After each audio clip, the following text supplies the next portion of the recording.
evening. Welcome to the May 25th, 2016 meeting of the Monomoy Regional School Committee.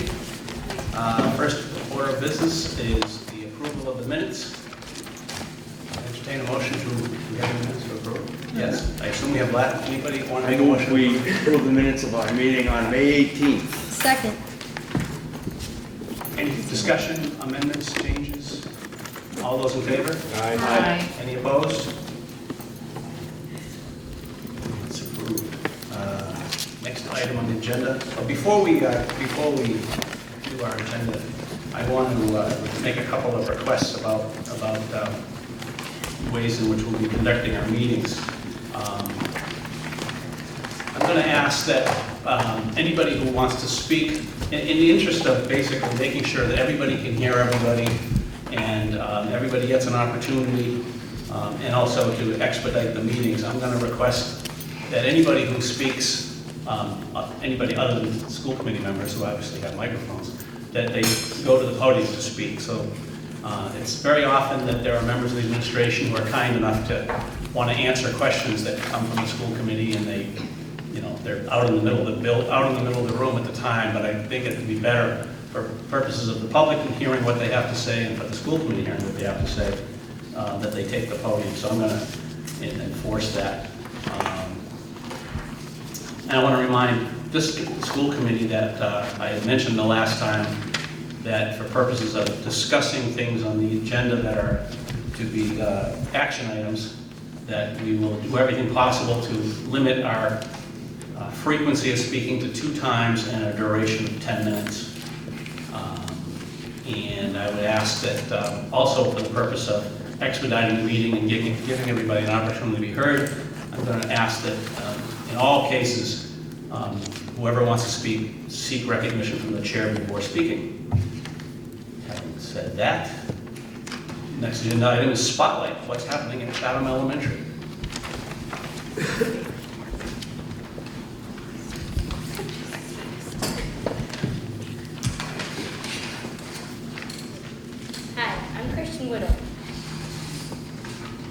And I'm Hunter Alton. Thank you for inviting us again tonight to share what is happening at CVS. Students from Ms. Malinowski's lunch group are asking the school to bring in pop tabs from the tops of soda cans. Tabs will be melted down and sold to raise money for the Ronald McDonald House. The Ronald McDonald House uses the money to build houses near hospitals, and they let families stay there when the children are in the hospital. If you would like to donate, bring the tabs to the office. To start on Friday, the student council is presenting our last all-school assembly. The themes are on the K&S of our shark-like characteristics, kind and safe. Sergeant Massey is coming to talk about bike safety. Kindergarten screening is also this week and next week.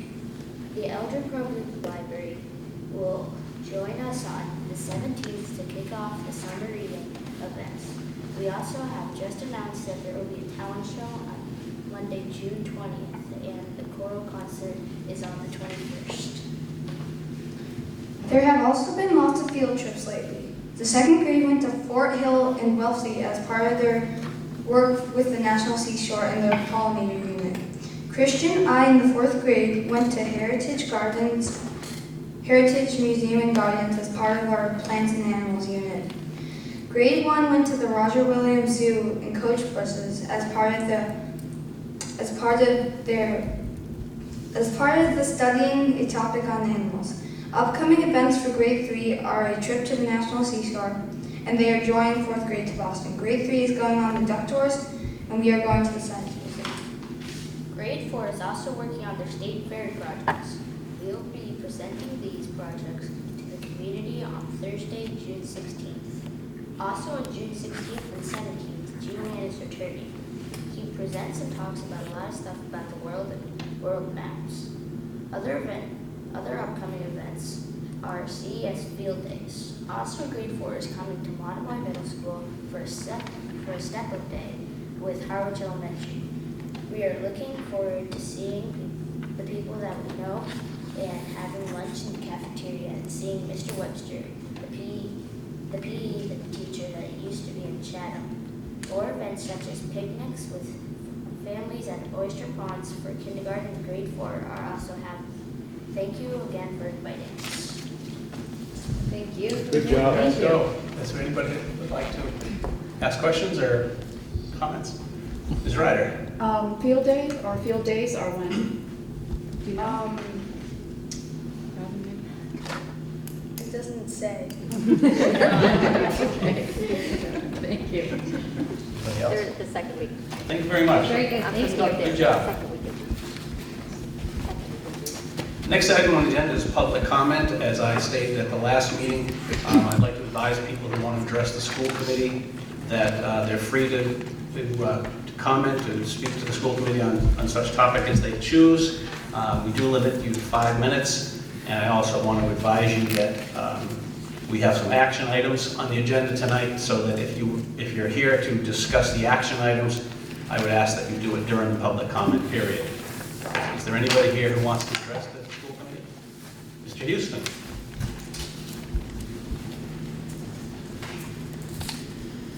Thank you, Mr. Chair. I just wanted to clarify, when there's going to be a discussion later in the meeting, sometimes information comes up or questions are elicited from the group. Is it the chair's intent that if someone other than the official body is going to provide that it has to occur before the meeting begins during public comment? Well, no, if there's someone here who has a question of someone who's in the audience that might be able to provide information, that's useful at any time during the But if someone, I'll just use me as an example. If I'm here listening to the discussion and I originally intended not to say anything, but information comes up or debate comes up while the topic is being discussed and there's something pertinent, is there a mechanism for allowing any kind of input from the audience other than during the time at the beginning of the meeting? It depends on whether you're talking about pertinent by way of information or pertinent by way of opinion. Okay. Thank you. You left him speechless. Anyone else who'd like to take a shot at it? Hearing no one, the next item on the agenda is student representatives. I think I saw a student representative. Hi, Hi. how are you? Good. Good. Great. Okay, so what's happening at the high school? So maybe tonight you noticed on your walk-in that the Leadership Olympics are occurring. So it was by invitation only. And it's 9 through 12 leaders that are doing a workshop to make them better leaders or just having a lot of fun. Also, on Monday, Memorial Day, wish us luck. The seniors are heading off Cape to go on our boat cruise, so hopefully we don't get stuck in too much traffic. Last week at Bank Street Beach on Friday, we had our senior beach day that the Harwich Fire Department sponsored, and they paid for everything. They gave us a cookout, so that was very kind of them. Yesterday we had a blood drive at school. Next week, tomorrow night is the senior arts night at the Pilgrim Church in Harwichport, and there's also art being displayed at the gallery up the street on Main Street at 6 o'clock, and senior arts night is at 7 for the performances. Also, next week we have scholarship night for seniors and awards night. Can we tell them senior? I don't know. Last week we had a very successful spring concert on Thursday night. Yesterday, I just wanted to mention there's a girl on the girls golf team, Jen Kime, that's going to play Division I next year, and she actually won I want to say it's called Old Mayflower, Old Colonies thing. There was a tournament at Falmouth Country Club yesterday where all the South Shore League teams competed, each girl individually, and Jen won for the second straight year in a row, shooting 42 in 9 holes, so that was pretty cool. And the Monomoy girls team won the whole tournament, so that was nice. Also, I don't have the document with me, but there was a document that came out. It was a letter from an umpire, I believe, about the girls softball team, about the sportsmanship that they exemplified in a recent game where they actually ended up losing because they told the umpire that the other girls had gotten a home run when he didn't call that. So that was really neat. And I believe this man has been an umpire for many, many years, and he said it was one of the only times he's ever seen that happen. So that was really neat. And you can see that on twitter.com/MonomoyRHS. Mr. Burkhead tweeted it. Okay, also, yesterday there was a Senate debate run by the AP government students that happened here last night. And I think that's all I have to say. I just want to say thank you so much for letting me be your student representative for the past 2 years. It's really been an honor to speak here and to see how passionate you all are about the school and the community. So thank you so much. Thank you.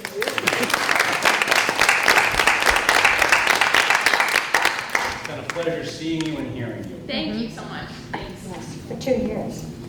That's right. We'll A miss long you, time. Lainey. Thank you. Thanks. You drew the short straw. You can always come back, Yeah, that's right. visit. I'm gonna be in the public comment. You'll have to tell me to stop talking. I'll make an exception. Oh, thanks.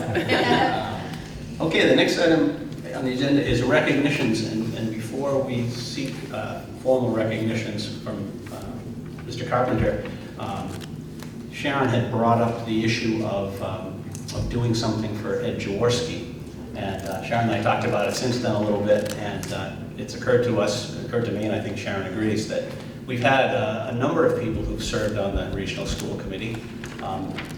In such a short time, we've had people who've served, people who've moved out of town and they couldn't serve. We've even had somebody pass away. So I think that one of the things we need to discuss, not necessarily right this minute, but it is a topic for recognitions. But I think we need to have a discussion about what we would do for anybody who has served on the school committee in recognition. And, whether it's some kind of plaque and we keep adding names to it, or, something along those lines. So it's an appropriate topic for discussion, in my opinion, under the column of recognition. So if anybody has anything they want to say about it now, I think that would be appropriate. Sharon? Ms. Stout? So I gave that some thought, because initially I was thinking about Ed, but it did occur to me that there are a number of people. I never thought about one in the school. That would be lovely. But what my thought was is, the school committee is not really something, it's a labor of work, more than it is a labor of love. It's something that you're dedicated to, but you don't get money and you don't get thanks. And so, to me, if anyone served on it a year, I think it would be fine if we were going to give them a little plaque that just said the year. But, I would entertain if it was 3 years or any number. I like the idea of standardizing it. Anybody else have any thoughts at this point in time? Okay. Mr. Carpenter, any recognitions on your behalf? Sure, several. First of all, in your packets, there's a picture from the Lion King that the middle school put on, and I cannot speak highly enough for the efforts of Diana Toscano and all that were involved in that project.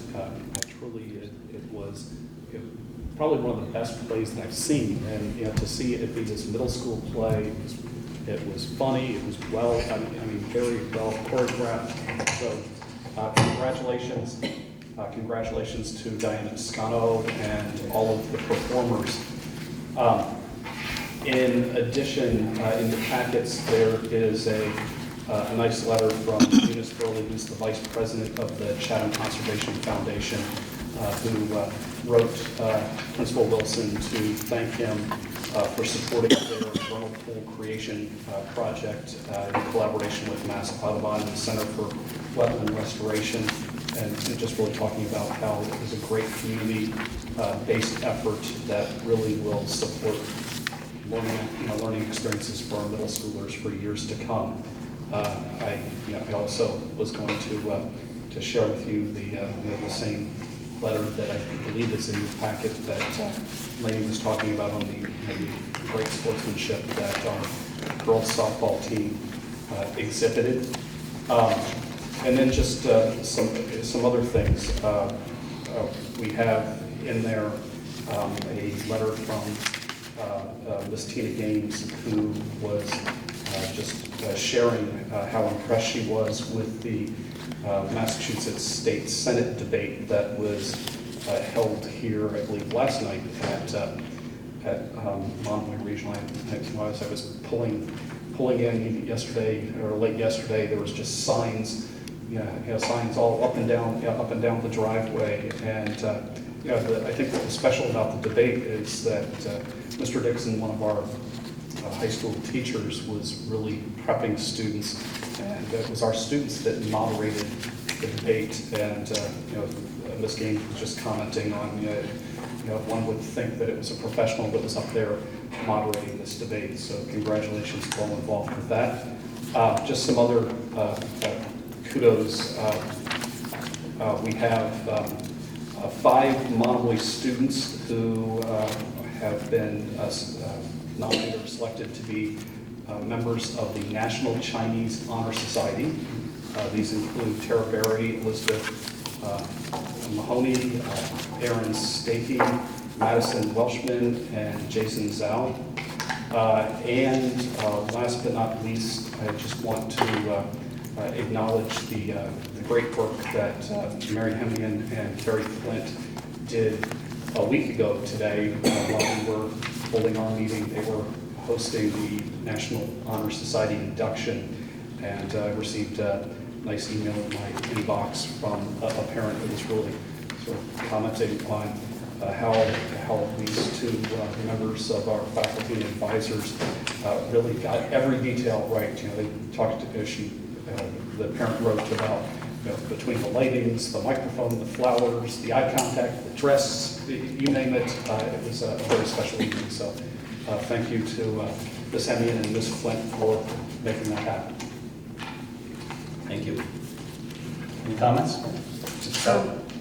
This is becoming one of my favorite parts, to hear all these different recognitions. It's really nice. The only one I have any information about is the Lion King. And seeing that really was absolutely fabulous. I know the kids work for, I don't know, many months, since sometime after Christmas. At least 3 days a week till 4:30 or 5. And I think that besides the great performance they did, they learned that all this hard work created something wonderful. Thank you. Anyone else? All right. Reports and discussions. First item on the agenda is the Monomoy Regional High School 2018 trip to London. Thank you for having me here today. For those of you who do not know who I am, I'm Rachel Barnes. I'm a teacher here at the Monomoy Regional High School. I've been working in the district and engaging in student travel for years and years and years. I used to lead a trip of 7th and 8th graders through Washington, D.C. every other year. And now that I'm here at high school, I brought a group of students who were in grade 8 and 9 to London this past year. And I want to share a little bit about that experience and put forth a proposal for a future trip in the year 2018. So the first thing I have to tell you is that our 2016 trip was absolutely amazing. We brought along 14 of our students. We also brought along a parent, and we had 2 chaperones, myself and Ms. Woolcutt, who is an instructional aide at our school. She was formerly from the Harwich District and formerly from the Chatham District, so all of the kids who went as a son adult that was available on the trip. And we had a blast for 7 days in the city of London. I could go through and read off the list of everything we saw, but what was really fantastic about it was that every single day we got up in the morning, we had to be out of the hotel by 8 o'clock. We were either hopping on a bus to head out to the outskirts of the city or out to Stratford-on-Avon or other locations, or we were popping on a tube station that was about 1.5 blocks from the hotel to get to our first destination. So we were up and out every single morning pretty early, and the sights that we saw, as you can see from the list, were pretty remarkable. One of the things that I really liked about all of the different things that we saw and did while we were there was that they were intrinsically connected to the curriculum of 8th and 9th grade. Students did a lot with Shakespeare, and 8th grade is their first exposure to Shakespeare with The Merchant of Venice. 9th grade will follow through with Romeo and Juliet. We also looked at a lot of world history sites of importance, and as you know, they do World History 1 in grade 8 and World History 2 in grade 9. So throughout, everything kind of tied back to the curriculum that they're all currently studying. So what did they learn while they were on this? The first one was that other cultures are cool. London is a very global city, and what was great was we went to go and eat very traditional English food, and we were told by the people who lived there, oh, nobody eats English food in England any longer. We're an international city. We like it when other people bring things to us. So we went ahead one night and had Japanese noodles, which is the latest craze in the city of London. Another evening we engaged in having some Turkish food. We did do our traditional fish and chips just to be as touristy as we could possibly be at least one evening. But for the most part, we really did try a lot of things and see a lot of things. And note the fact that there really is a very global community living in this city. The second thing they learned is that interdependence requires patience. We toured with 3 other schools from Massachusetts while we were there. We were the largest group, I am very proud to say, and we did not want to be the group that held each other up. So we really worked hard to figure out how to be respectful to people around us so that we could see as much as we can see. So kids really learned a lot about being a respectful member of a group so that we could get to everything we wanted to. The third thing, how to ride the tube. It is amazing how many of our kids had never ridden public transportation before. We all minded the gap, and I didn't lose one. I am so proud. The next one is the big one. Unknown doesn't equal scary. A lot of kids were terrified about what we might see, what we might encounter, were they up for the challenge. And when they realized that all you had to do was look at it, be logical, ask a few questions, there was nothing scary about anything we did. We had a really nice opportunity, and we're excited about it.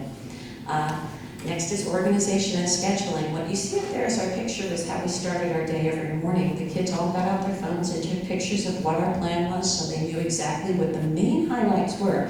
That's just the bare bones outline of what we accomplished every day. They started with the weather at the top so that they'd be dressed appropriately.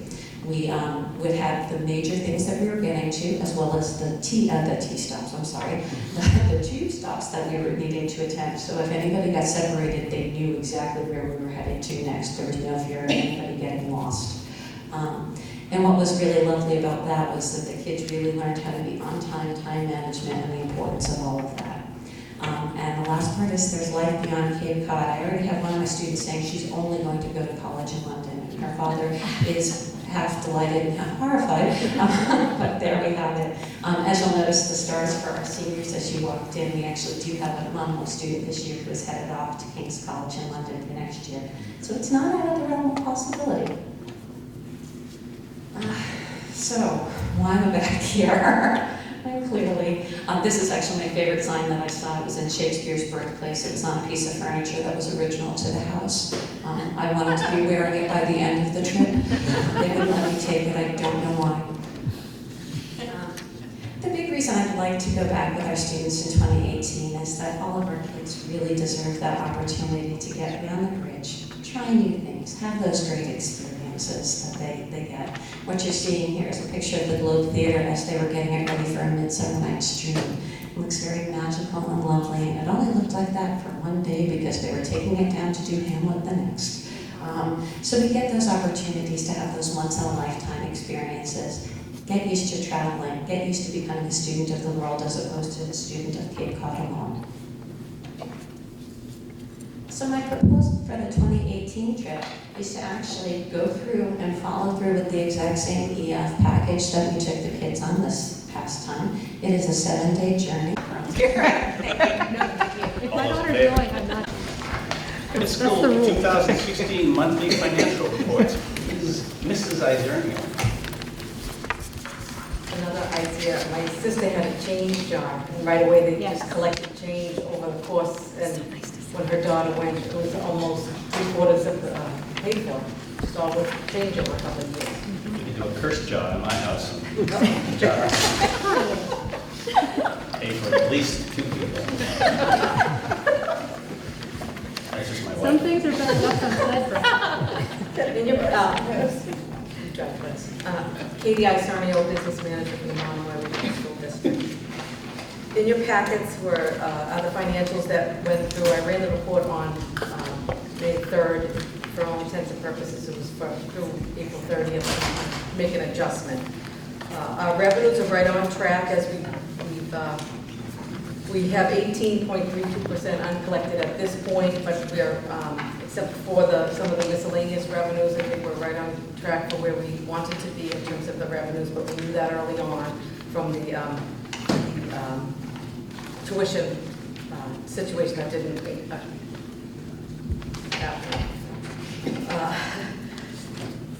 We have an unencumbered, unexpended balance of $598,000, 1.7% of the budget.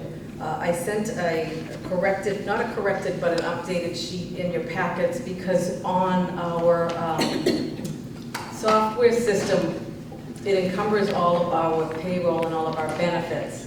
And we pay our benefits a month ahead. And when I first ran the data right out of the software, the June payroll benefits are encumbered, and those are FY17 expenditures. So there was an insert in your packets, I'm sure there was a page 4 that adjusted that. Thank you. Ms. Stout? When you're referring to this, could you tell us what page? Okay, so the revenues were on page 1 Yeah. with the revenues.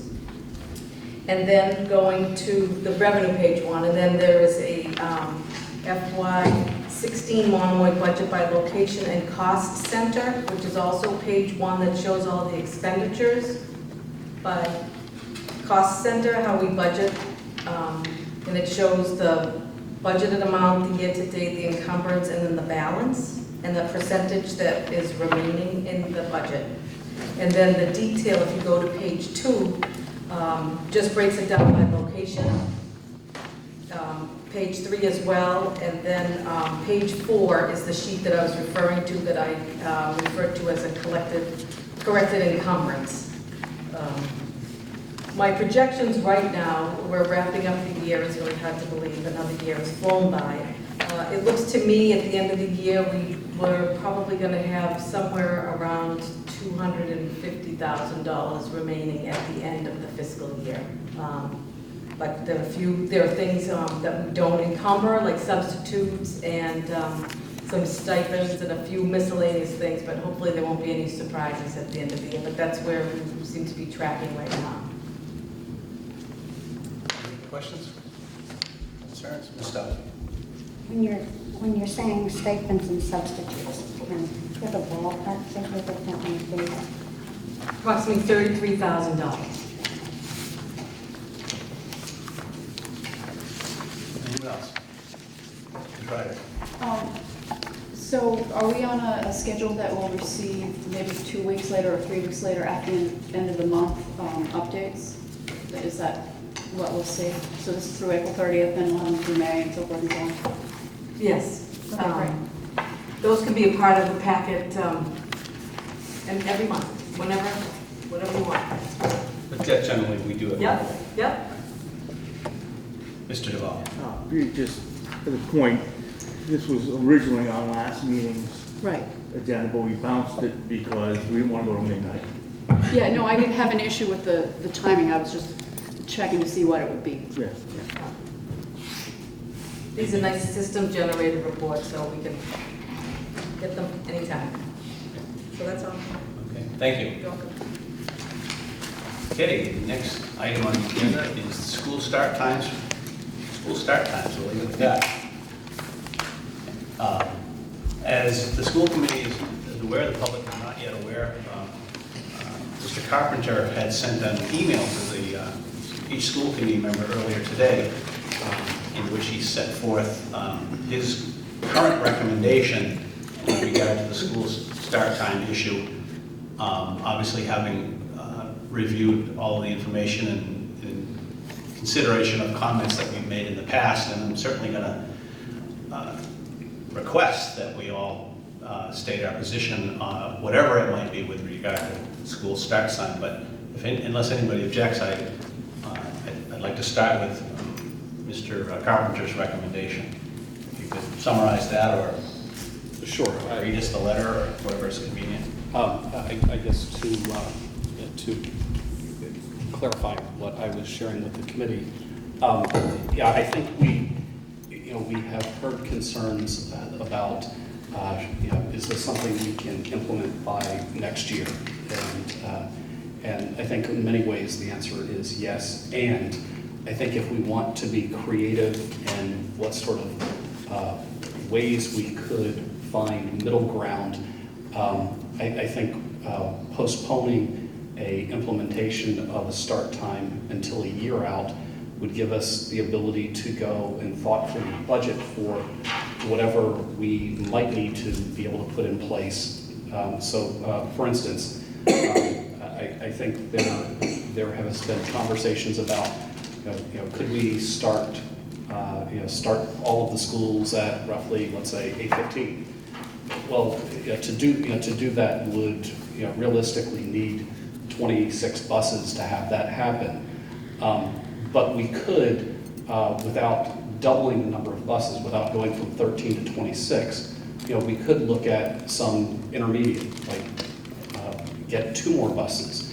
And having 2 more buses would allow us to essentially reduce the ridership time across all buses and make the ability for us to have when that first pickup is and when the first school start time is narrow significantly, and then when that second school start time is, again, we should be able to shrink what currently we have. Students are getting on buses at 7 o'clock in the morning, and that first school starts at 8. The buses turn around and pick up students, and then that next school can start at 8:55. If we were to add a few more buses, we could shrink that, potentially get all of those runs in within an hour and a half. But I think if we look at what sort of parameters and where the committee feels comfortable, about what time is too early to get on a bus, what time is too late to start the high school because of what time it would end, cause the end of the school day. That I think those are some things that we can look at to address. I also think that that the feedback that we've gotten, it's important for us to look at our after-school programs as well. If we do have a flipped start time and start the elementary schools earlier, there will be for many families after-school costs that may increase or potentially increase, or that they may have in a flipped situation that they currently don't have. And some of the feedback that we've gotten in both from Harwich and from Chatham families is, is it possible to have us have 1 day a week if that's what we need, or to have only care on early release Wednesdays? I think those are some things that we need to look at for our families in terms of making an after-school care affordable for them.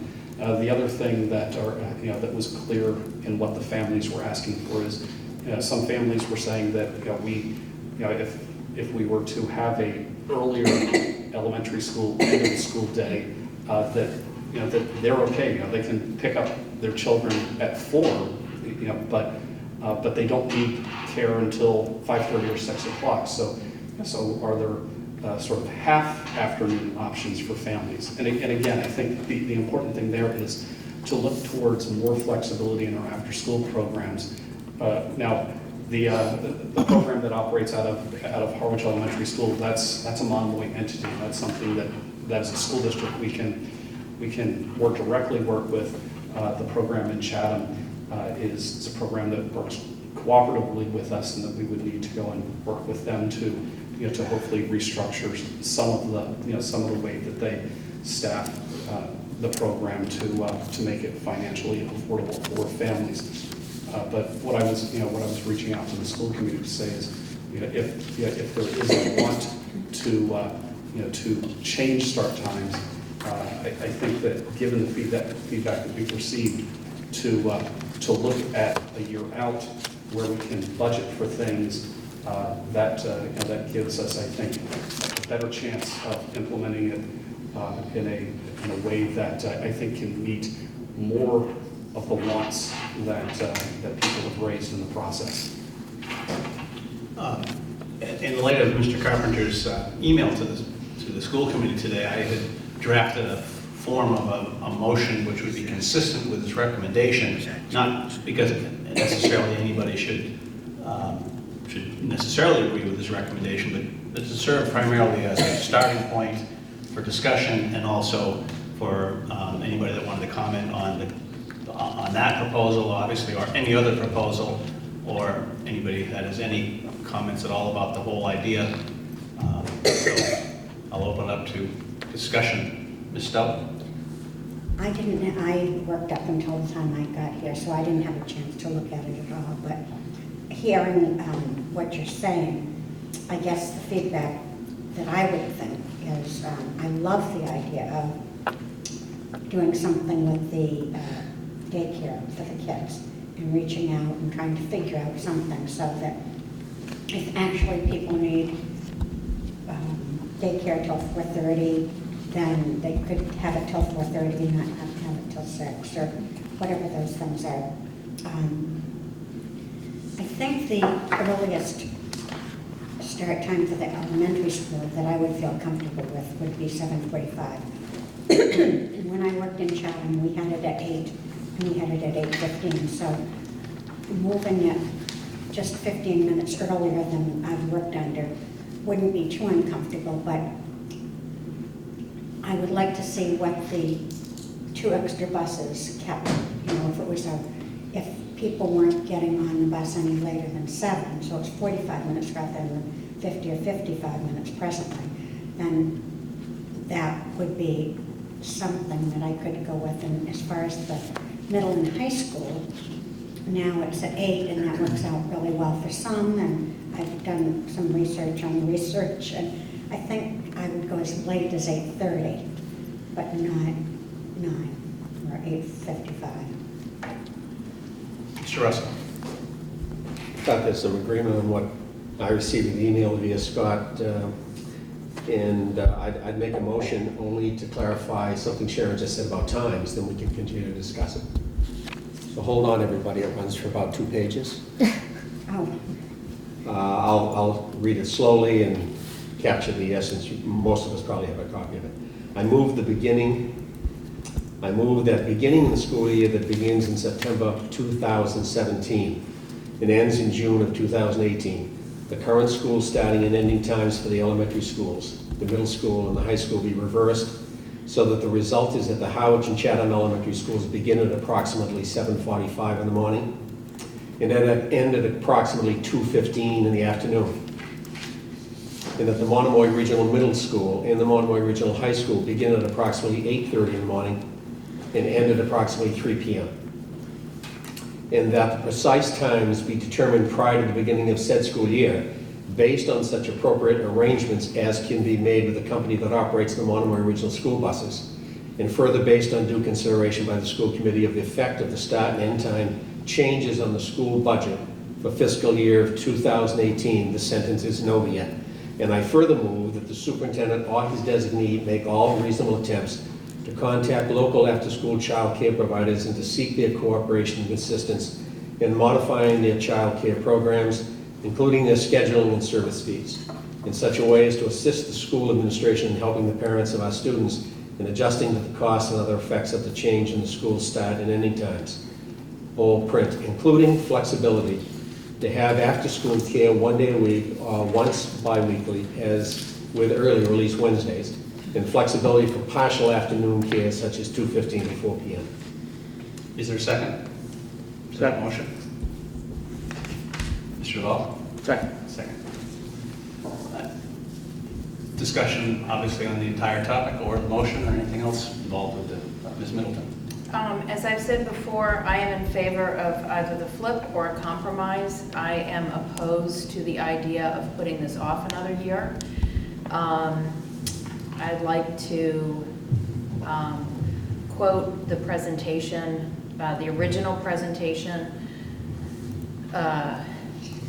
for the flip, And in it, it was stated, if we continue to have elementary school day start at 8:55, we will continue to lose an hour of quality learning time each day because the children are exhausted by 2:30 p.m. Over the course of a year, each child could be losing 180 hours of learning time. So, are we honestly going to be proposing yet another 180 hours lost of learning time? That's 540 hours for the kids who are in the elementary school now. Each year, I feel that our children have increased rigor, higher standards, greater expectations, and yet we are stacking the odds against them. I think it is unfair, and I think it is irresponsible.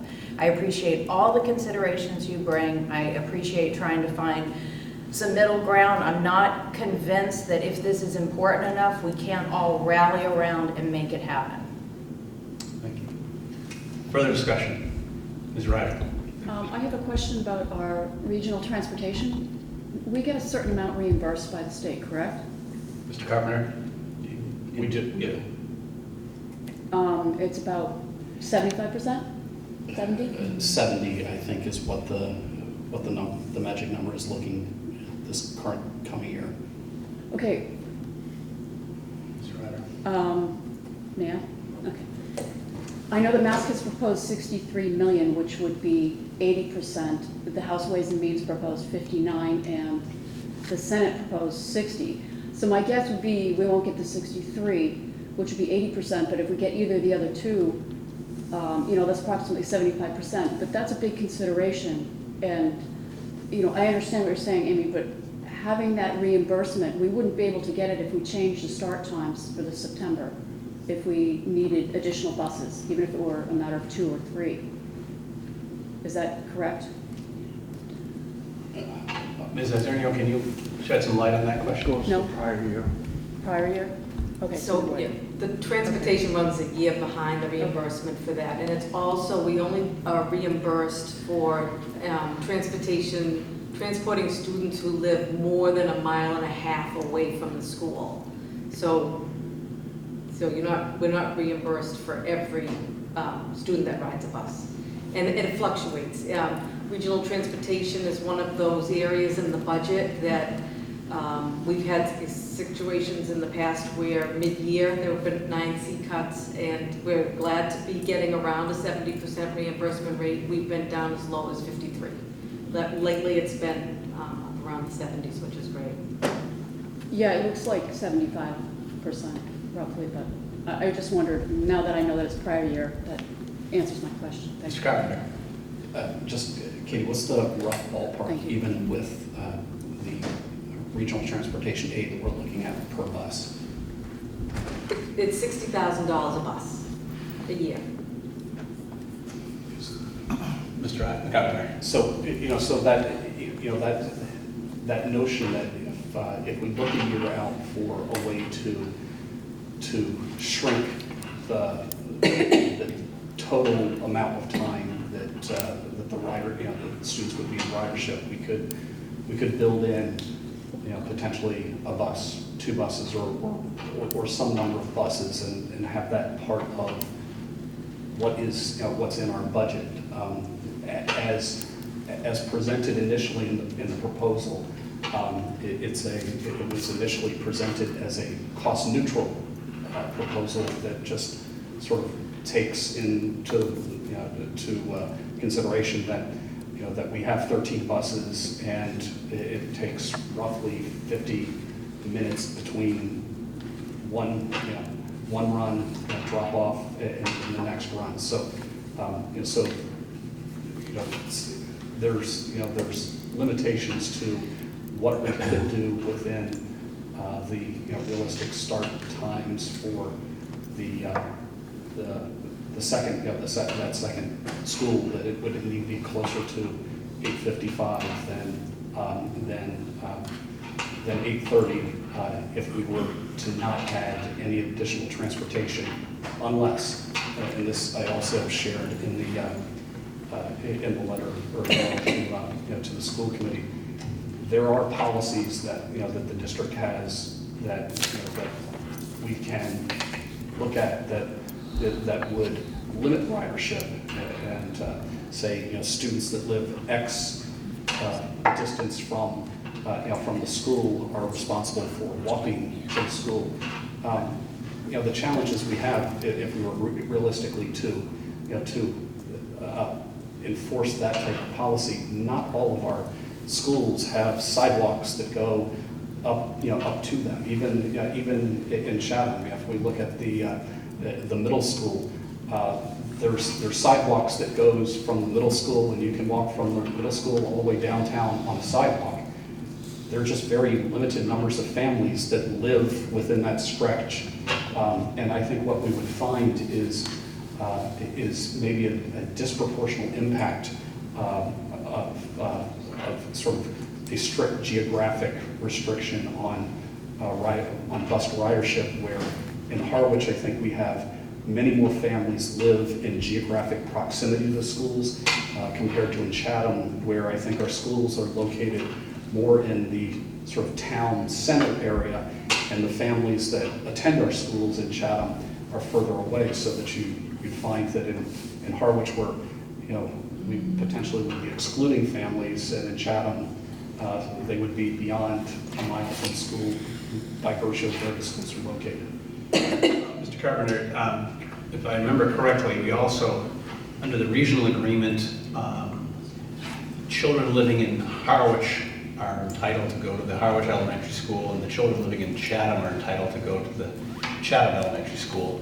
I know we've had some discussions in the past about being able to save some money on transportation if students who lived in Harwich but were closer to the Chatham Elementary School than the Harwich Elementary School, we could have some significant cost savings. But at this point, based on the regional agreement, we can't compel that. Is that right? That would be correct. Mr. Duval? Well, I could not hear Mr. Carpenter. Oh. He was speaking away from the microphone, and I did not get any of that dialogue.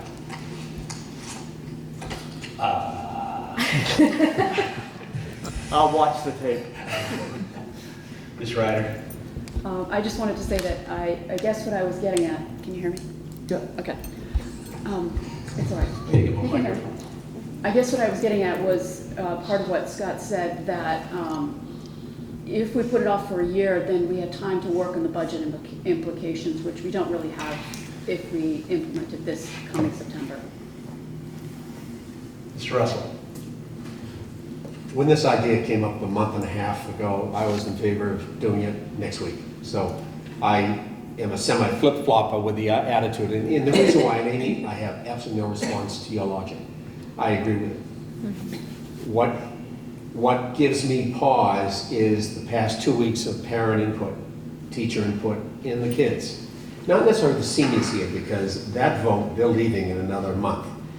Having several hundred of those three audience respond in a very one-third, one-third, one-third split said to me, and I fault myself at repeating myself from last week, but 1 year, as I think it was Laney and somebody else said, how quick the year goes. Will we lose hours and hours of children's learning versus the rest of the Commonwealth? I don't think so. The vast majority of the Commonwealth are with us in the time slots. So to buy a year, to allow this to settle in as an accepted practice to move towards, to look at what we can do, because privately I'd like to think that the move would be bus cost neutral, that we wouldn't be looking at hundreds of thousands of dollars worth of expense at a hoped for growth in kids learning. And I think maybe we can do that. So I appreciate your position, but I think the practicality of a year of allowing us to launch it with as much due diligence as we can makes some sense to me. Mr. Duval? I agree with Amy. And I was introduced to a family last Friday at the fundraiser, and I was introduced as a school committee member. And the mother said, "So what's going on with school start time change?" I said, "Well, it hasn't been decided yet." She said, "So that means it's been decided." And she started to say, you can't do it. And then say, that's not fair. My whole reason behind not wanting it to be done is because I have to change my schedule. My schedule is based around the way it is now. Well, if it changes, I just have to adjust my schedule.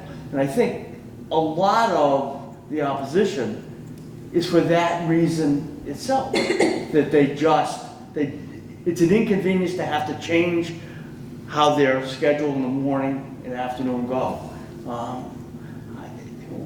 With the 20 years of data that suggests that the elementary school kids are much better off first thing in the morning, and the high school kids are much better off going a little later, even though I seconded your motion to get the discussion going, I agree with Amy that a year difference won't make any difference. Thank you. Well, I think you're saying you think a year difference will make a negative difference. Well, no, I don't think waiting a year has a positive impact on it happening, or how it is carried out. I think we just should move forward. Can I just follow up on that? When you said you talked to somebody at the fundraiser and it was affecting their schedule, was this a student or a parent? It was a parent. It was a parent. And then she just said, I'll get over it, which I thought was a very healthy attitude. Anybody else?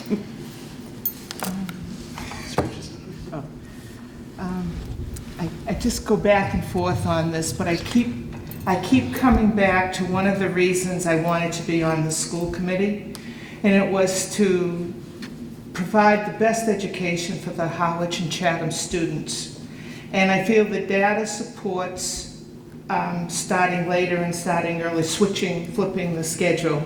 And I feel I need to stick with that, even though I waver and hear the comments, but that's where I'm at right now. So are you speaking in support of Ms. Middleton's proposal that we do not put it off a year? Yes, I would not put it off for a year. Ms. Stout? I have two thoughts. One is we just went over the financials and found that there was some money which might be encumbered already for some other plan for next year. But so one thought is if there was any money that could help this out, maybe it would be a good idea to do it this coming year. If we don't start and make that change, I would really like to see whatever can be done at the elementary levels to think about what might keep the kids more available, especially for the academic time. Like, I know that there are a few specialists that aren't being used the last period. And we had a discussion quite a while back about recess and having, but that was about the middle school. This is, at one time at Chatham Elementary, they had an afternoon recess. And I don't know if something like that might keep them awake a little bit more and activated. But, being creative to not have like language arts and math at the end of the day. So either one of these, because I am sensitive to having the kids learn. Ms. Scott? So I'm going to follow along with Terry and say that I think I flipped in that I very much like the original proposal of just flipping the start times for many of the reasons that Amy said. And that's been kind of deep down, that's what is most concerning to me is the elementary school. And on top of that, what's also concerning to me is that this is still yet another change that's happened over the past several years. And while it has been 2 years and it does make sense that this is a good time for various reasons to go ahead and do the switch, I think that it would be nice to leave things as is for now. And on top of that, I also very much like looking into it a little bit longer. I think that this was a very quick turnaround on being brought up as a concept, and we kind of tried to squeeze it in. You know, we even delayed it a little bit, this vote a little bit later than we initially had hoped to do, because we felt like we needed more input and more time.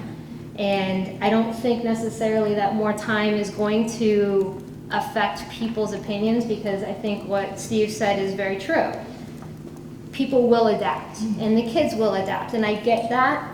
And I think I would lean towards supporting the motion on the table, because it allows for a little bit more time to get those pieces in place for the after-school care, which I think is very important. I think that a lot of families right now don't use the school care because they only need it for 45 minutes. So they don't want to pay for the full 2 hours because they don't really need that time. So I think that if those conversations happen and we're able to make it more of an hourly instead of a all or nothing, I think more parents will be willing to pay for that and have the ability to pay for that. I did have another thought too. But I think that even though everybody would deal with it, you know, personally, I would deal with it. Was it my first choice? No, but it's, again, like the other parent said, it impacts me, but I'll figure it out, because that's what we do. We figure out what we need to do to get our kids to and from school, with working, with activities, with family time. It's what we do. We juggling how many ever balls every day. But I do like the extra time to make it more palatable to the full community, and to figure out all those moving parts. If it means maybe adding a bus in to accomplish, or 2 buses in, and we have the budget to be able to do that, so. Ms. Ryder. I wanted to say that Amy brought up some good points. Thank you for, expressing your opinion. And Steve and I understand that, yes, parents will have to adjust, and in some cases, that may be what the problem is for families. But I think in a lot of cases, or at least a significant amount, I don't know how many, I haven't measured, but it's a financial situation, which is what Nancy alluded to, in saying that some parents don't take advantage of the after-school program because they're paying for time that they're not actually using, and it doesn't make sense for them. In addition, for parents to have to adjust, they have to adjust on a financial level, and for some people that's going to be difficult. So I'm really having a hard time with this one as far as whether we should change this year or next, but I think I'm leaning towards saying we should probably put it off. Mr. Russell. I should have asked the question earlier. The elementary schools, I know back in the day, I had the experience of being able to roll a schedule every Monday, Tuesday, Wednesday, Thursday, so day one, but besides that, there never was a math class, 6-period block all week long. So I imagine that's already been looked into, because that would moderate some of the issues we're talking about, at least for this coming year. If we chose to seriously consider this motion, there's a lot of leaning, and I'm one of them. But I'd be interested to know if that's already in practice within the 2 elementary schools. Is there anyone here that can assist us with that? Mr. Hahn. Introduce myself, Sam Hahn, principal, Our Elementary School. If you're referring to a middle school model where first period goes to second and moves on, we haven't done that at the elementary schools. We had a rotating 6-day schedule that was similar to the middle school a couple of years back in Harwich, but right now both elementary schools are on a 5-day rotation, and it's pretty much blocked in. To answer the question about ELA, the schedules are designed so the ELA blocks are in the morning. The kindergarten, first and second grade tend to have their specialist block in the afternoon for all the reasons that we know are good. And yes, we have talked about rotating it for equity, but the bottom line is the youngest children are in need that their attention span at 9 o'clock is that much greater, so we get the biggest bang for our buck, and so we've not rotated that around. Ms. Millen. I'm Robin Millen, principal at Chatham. Some of the complexity also happens because in my staff, a lot of my specialists are 0.5, so we sometimes share. We also only have them 2.5 days. So we get into that complex situation of rotation, both vertically and horizontally with the middle school and high school. Thanks. But also, just even if I did it horizontally, it would be difficult for the staff. The other thing, as far as being able to not have any academics in the afternoon, is also very difficult because, yes, we do have specialists and we do have afternoon recesses, and we have been talking to the staff about choosing when the best time for recesses rather than blocking it back to back with the lunches and the recess right in the middle of the day. Choosing when the best time is for your students in that day if you've had a difficult day. So we've had those discussions, but the specialists, we only have 6 specialists. And again, with the schedules and things like that, 6, and then we have, well, I have 3 times 5, or 6 classes. It's still only going to cover a small percentage of the students. We can't give them all specials at the end of the day. There's going to be math blocks at the end of the day. There's going to be language arts. There's going to be intervention at the end of the day. It just has to be that way. It was my attempt at the desperate, the debonair. Schedules are very complex. While you're up there, do you have an opinion on this? Not to put you on the spot. I do. I mean, I have done the short poll at my district. I mean, every single teacher was more than supportive of the switch, 100%. I don't know if that's what they came out in the confidential poll, but in the short poll that we did. I do have a strong opinion as far as how the children are at the end of the day. I do think we have a very exciting, engaging curriculum that we can keep them engaged. There's a lot of engagement techniques that we can do, but I do think the earlier start time for our students is a better time for them. Johnny. And we model flexibility at the elementary school. So we've accommodated usually the schedules that have been driven by the high schools and the middle schools. So from an elementary perspective, yes, I do favor the switch. It's been a hardship for families the first year we did it, when we moved it up about a half an hour from 8:15 to 8:55, or 8:45 I should say. Daycare before school, people had to get to work. I was having kids dropped off early. Parents have adjusted. A change will mean another adjustment. I recognize that. From an academic perspective, the teachers' majority, the numbers were amazingly accurate. The poll at the last staff meeting, how many would be? 10 hands versus 90 hands that said, no, we'd rather have the switch. 10% approximately. That's pretty much consistent. And I think, again, you make an adjustment, and depending on your work schedule, where you live, where your kids are going to school, it'd be nice if all the elementary schools in Cape Cod were doing the same thing. From an educational perspective, I would definitely favor making the switch as soon as possible. From a budgetary perspective and from planning after school and the cost, I would say it takes time to make those changes and to plan for them. So, we'll support whatever the school committee decides, but it's not easy. Anything further? I'll speak for myself. I think that throughout the course of the discussion over the last few weeks, reading the comments of parents and hearing them, students and teachers and people who've come before us, I think I was definitely, before the last couple of days, leaning heavily in favor of doing it absolutely immediately. I feel that educationally the benefit outweighs the burden to a great extent. One of my chief concerns, which I've raised I think at every occasion, is the effect on the middle school. We continue to talk mostly about the elementary schools and the high school. One of the things that appeals to me about this proposal is that it does represent a compromise in the times. These are somewhat better times, I like to think, for the middle school than the original proposal.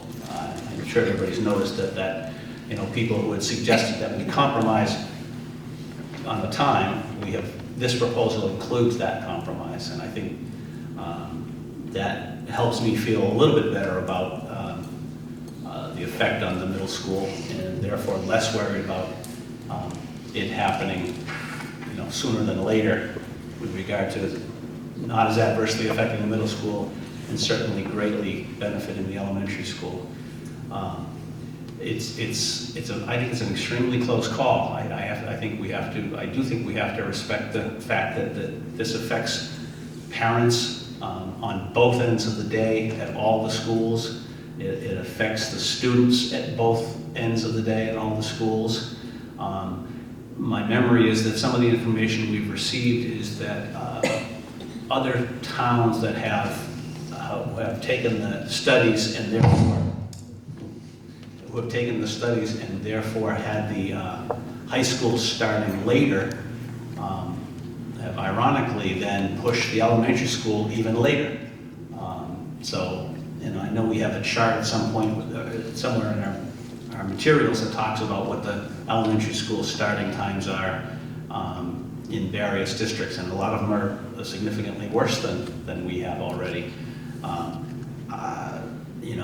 actually moved by the question Mr. Russell asked and the response. We may not be giving enough credit to the fact that our elementary school administration is able to deal with this in the way they have.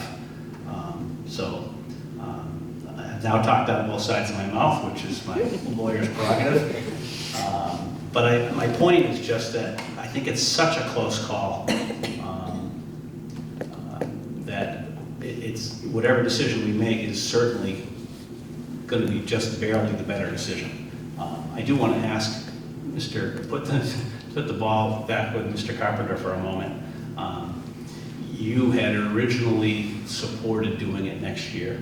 I'm sure you were aware, even when you brought it up the first time, of the possible budget ramifications and the other financial ramifications. Not to put this on you, but if we were to reject Mr. Russell's proposal and amend it to basically be the same proposal but to start next year, how big of a burden would that be on our ability to prepare for it financially? I think the biggest challenge would be to hit the start times in the motion as presented by Terry, or to come close to those start times without potentially adding a bus or two buses. I think is going to be difficult at best. And we've already passed next year's budget. Right. We've passed next year's budget, and I'm also sensitive. I think this is the first year in 13 years that my wife and I haven't been paying before school or after school care for our own children, and so I'm sensitive to the fact of what families need to do to plan for changes in that, and I do wonder if we can from the school side on the logistics front. I'm sure we could go and make it happen as in the initial proposal with 8 o'clock and 8:55 start times. We can work with our bus company to make that happen, but I can't go and mitigate things, or I might not be able to mitigate things for families that need to prepare for after-school care. And I think that was one of the things that at least for me, I'm weighing the initial proposal and the reason that I came out strongly and said, hey, I think flipping is the way to go. I know a lot of the data there is about high schools, but at my core, it's I think this is the best thing for elementary schools, and I appreciate where Amy's coming from. It's like I want to go and do it next year, and I'm trying to balance that out with the family that may need to go and be having after-school care next year too. Any further comments at this time? I would remind the school committee that at any time when there's a motion and a second on the table, that anybody has the right to make a motion to amend the existing motion if anybody chose to do that. Not that I'm suggesting it, but I would remind you that you have that ability. Ms. Ryder? Just a question. I thought that the motion that Terry read said 2017, 2018. It did. Okay. Mr. Russell? Thought strikes me, and again, It's a decent decision to make. You know, recently we've been hearing the last couple of years about how kids coming out of college or high school, they take a gap year. Well, I'd like to see us treat this as to fill in that gap. And I won't go on about some of the topics that we could put a teen and I together in the next 7 or 8 months. Not necessarily where does the money come for 2 more buses, but also looking into the ideal way that the 3 or 4 or 5 communities in the Commonwealth, as I mentioned a month ago, how they've launched it. So I see it as a reasonable and an ordered way to approach this as a decision with all those parties involved, taking this springtime and giving it the next 10 months to launch it. Ms. Stout, did you have? Yes. The only thing in this that I'm uncomfortable with is the approximate. And because it says approximately 7, I'm not concerned about the end times. Approximately 7:45. I wouldn't like it to be earlier than that. And approximately 8:30. Well, I guess I'm more concerned about the end time of 3 o'clock. How much do you think we could hold that to, the approximately? Well, I think if we thoughtfully look at implementing a year out, at budget time, you know, we can work with the bus company and say, these are the parameters that we want to stay within. And I may be coming back to this committee saying, we might have to add 1 bus, or we might have to add 2 buses, or maybe we have to add 3 buses to stay within this, these parameters. And if it's 2 buses, then so there would be a financial impact. The more buses we add, the tighter those times can get together. But that has a budgetary impact, and so I think that we need to. I initially wrote to look for flexibility, but to have at least some guidance to start the discussion with the bus company. Because what I'm saying is that thank you. It says 45 minutes. There's a difference. Right now it's 55 minutes, I believe. Is that correct? Correct. So it wouldn't disturb me if it was 5 minutes difference on one and 5 minutes on the other. But more than that would be, and that maybe would be cost neutral since it's the same amount. I would add that I think that the way this is phrased in such a way as to make it clear that if the school committee passes this, this is the goal that we would be seeking. And that if the proposal would be significantly different from that, there would have to be a strong reason for it. But given the fact that we have to do bus schedules 2 years from now, I think it's reasonable to use the word approximately, because it might be 7:42 or 7:39. That's the way I look at the advantage to having that flexibility built in. Ms. Ryder. I think I understand what Sharon is saying about approximate, and you're saying significant difference. It's just that somebody's definition of approximate or significant difference could be very different. So Terry's definition would be very different from mine. I guess I understand your concern, Sharon, and I don't know how to mitigate it, or if there's a way to change that to take that into account. I don't know, I'm just saying, I understand. There will also still be a school committee then, so this can be amended as necessary. True. Any further comments, discussion, Mr. Duval?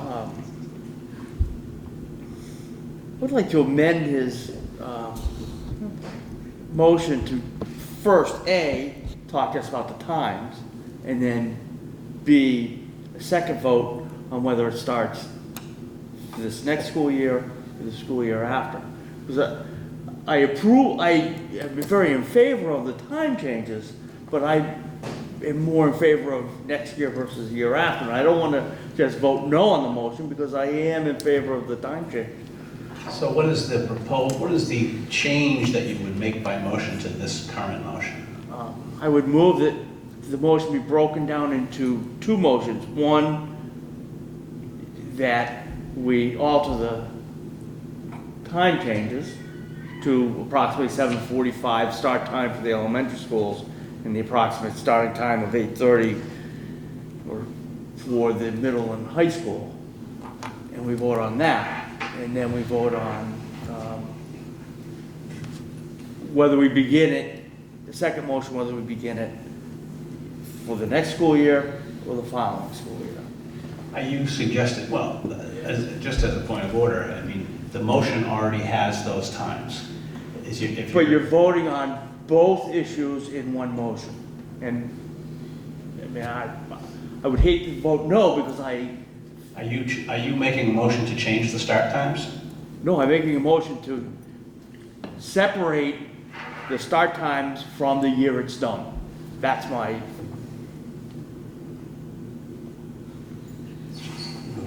First one. That's unusual to say the least. I mean, normally we haven't. You've suggested that your preference would be that we have these start times next year. That correct. But I mean, we as a group, I think everybody, or the majority of us, are in agreement that the start times are a good thing, and it's just the makeup of the committee on when that takes effect. Scott. What I think we might need to do is, since you're not really amending that motion, I think we would need to vote on the motion that's on the table. And if that motion gets voted down, then you could create a motion to do start times, vote, then do a motion to do when, vote. Yeah. In order to start over, Mr. Russell would have to withdraw his motion and the second would have to withdraw their second, which you can ask them to do. I don't know if I can read it a second time. Why don't we move the question and vote this first motion and then move to a second if we need to? When you say move the question, you know that has a technical meaning. If you are making a motion to move the question, then that would close debate. Is that what you're doing? Yep. Second. Yes.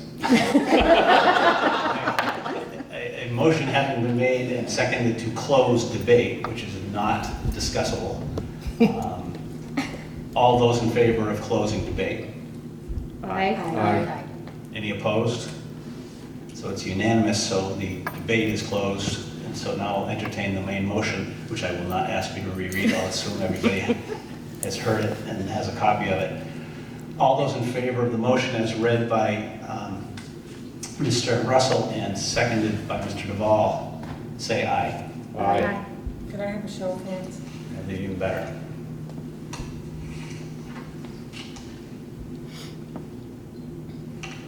And all those opposed? 5 to 3. So I think, are there any combination of the numbers? Two votes. 1, 2, 3, 4. Reminding people that we have different. It's 2 to 4. We have different. 1, 2, 4. 2 against 4, 4. Okay. So the motion passes. Thank you. Next item on the agenda is the strategic plan, column 3.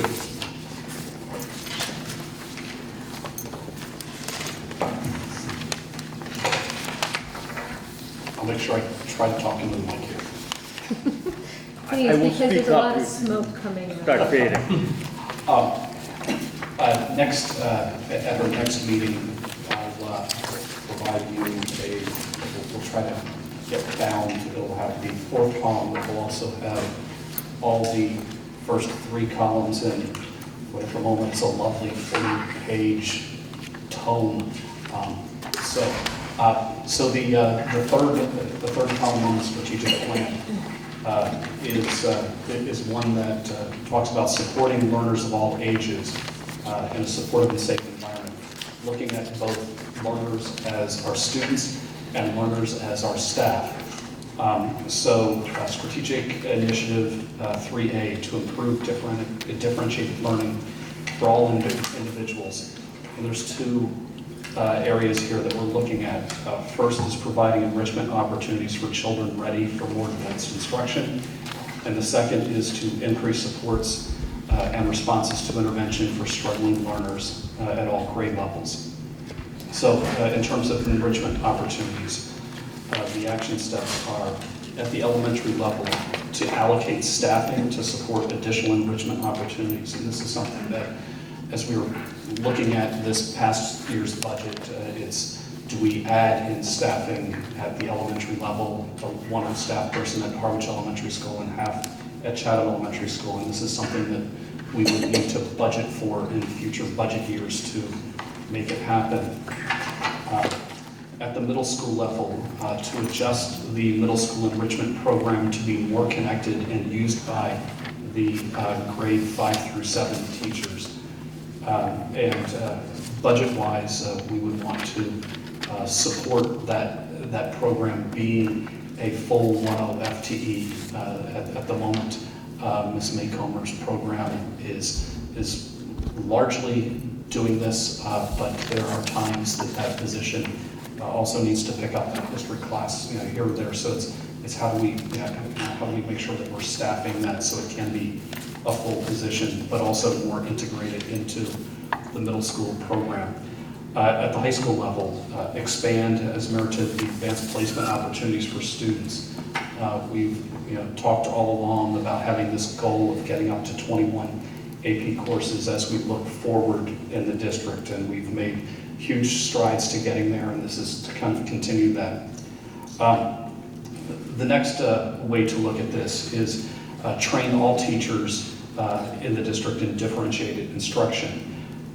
We'd be looking at the high school to be doing this next school year, and at the middle school and elementary schools to be focusing on the professional development in the out years. Again, the reason for breaking it up is we're also trying to look at what are the different professional development things that are happening at different grade levels and just trying to balance it out. At the middle school and elementary school next year, a lot of the professional developments can be focused on math and focus and implementing that, because we want to make sure we have only so many initiatives that we're trying to roll out at any one given time at the grade levels. Next, we have within all grade levels, within the development of homework expectations, that was column 2 last time we met. Support differentiation within classrooms by expecting that students have opportunities to extend their learning on assignments. Then, under increased supports for responses to intervention for struggling learners. At the elementary grade levels, we are already in the process of implementing an RTI approach at Harwich Elementary School. So at the elementary level, this is expanding that to Chatham Elementary School for next year. At the middle school and high school level, it's really defining what the RTI process is or would be at those grade levels. What sort of school resources would we be using to implement an RTI process, and making sure that the homework policies that are developed support all learners.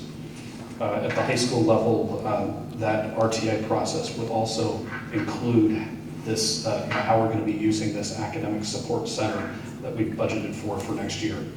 The other thing that we have in this area is introducing summer supports at all grade levels. You had the presentation last time we met, and just as an action item later in this meeting, I just want to make sure that the school committee is on board with us moving forward with a summer school program for students who have struggled at the high school level.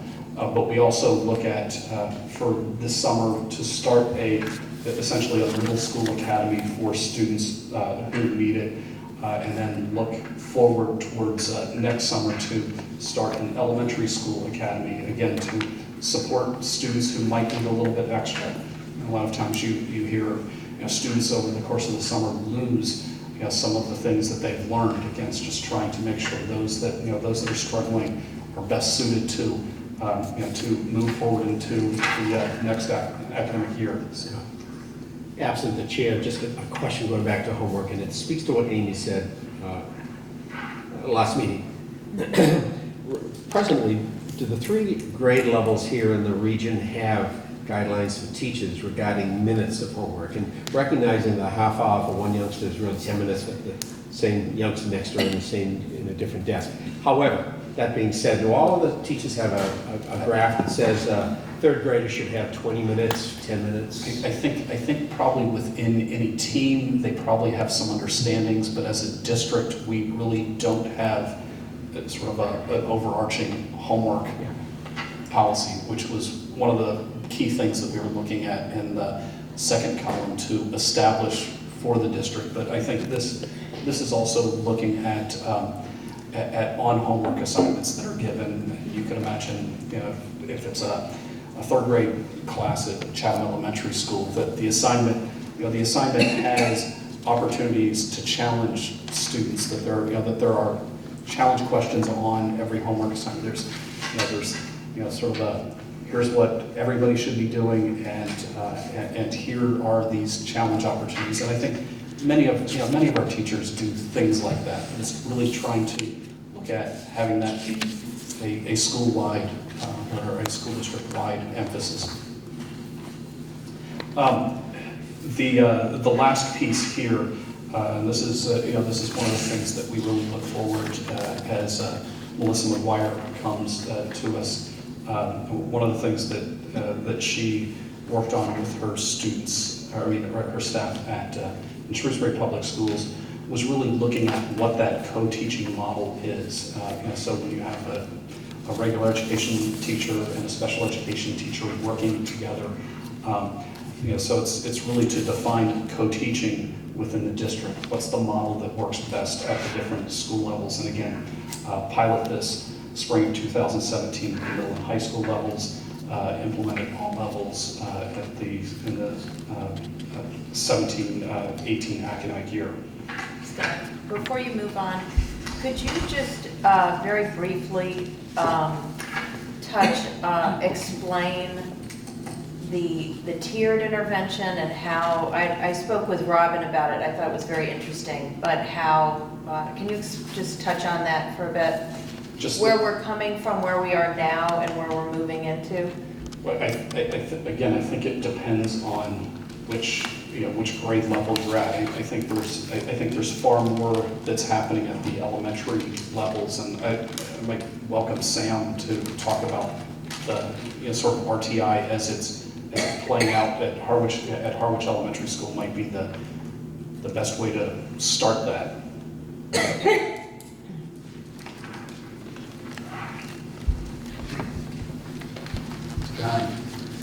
Last year, we had a number of teachers work together with Robin, and I tried to basically define what our response intervention model would look like, and define exactly all the tiers. Generally speaking, tier 1 is what the classroom teacher does with their whole class. We'll break it down into tier 2, where they do some small group instruction, and then tier 3 is a little deeper. We've, over the years, had different definitions of that. If a Title I teacher came in, was that a second dose, or was that the same dose but provided by a different person? So over the last couple of years, we've been really working hard to have a constant and consistent definition of what that would look like, and implement resources that would support the children in that tiered format. This year, we actually had it all spelled out, and basically the teachers will have an opportunity now in a uniform fashion to, if his child's struggling in the classroom, to meet in this common learning time that's built into the schedule, brainstorm with some ideas. What are we doing as a teacher in the classroom, regular ed, and is that child making progress towards the goal that we've set? If after a couple of weeks of monitoring that child's progress, they're not making the effective progress, then it gets brought to a second layer, a deeper layer, building wide. That's what we call our SST, or some we have the TAT in Chatham. But basically, it's a larger group. The administration's involved. We may pull in title staff, could be anybody really in the building, it's more than the grade level. Again, we set up a plan for 4 to 6 weeks to follow the child's progress. Are these strategies making effective progress? If not, then clearly the second dose of extra support at some point in time during the child's day is not what's going to fix the problem or what's addressing the issue. That poses another question. Are there more deep-rooted fundamental things where you start thinking about possibly doing a full evaluation, or are there something within the resource within the building where you can give a third dose? So that means taking them out of something that they currently are doing and really focusing on, let's say, their phonics skills. That's the stumbling block where we need more, and we need it intense enough so that that child catches up. Otherwise, and the goal is again to exit them out of those plans so that they can be back at the grade level. And if they're not making that progress, then you notice you've had about 4 to 6 week increments. By mid-year, you've either rechanged and really given them a heavy dose, in which case you're going to start seeing progress to close the gap, or you've changed the whole course of action for that child. And in some cases, some children will qualify for specialized instruction because we've identified a need, a disability, or not. So it's the regular ed function of basically meeting the needs of all our children in the classroom with the resources available and prior to any disability being found. But what it means is everybody kind of understanding what we're looking for, measuring the progress in the same way. And so what you've been hearing over the years is we've been developing benchmarks in fall, winter, and spring. We're using the same type of tools, and we're actually looking forward to next year with the MAP program, basically giving us some strong data that will be consistent at all grade levels, and we'd be going with that child to see the progress from one year to the next. So you might fix it in 1 year and then go to the next year, and that group of teachers was using different instruments and assessing it in their way, but it may not have calibrated properly with first grade or third grade. And so that's what we've been trying to do, get a calibration basically from preschool and kindergarten right up to 4th grade, hopefully going to 5th grade with a good data points that said, oh, the child's exactly here and they need this to get caught up, and they're making effective progress.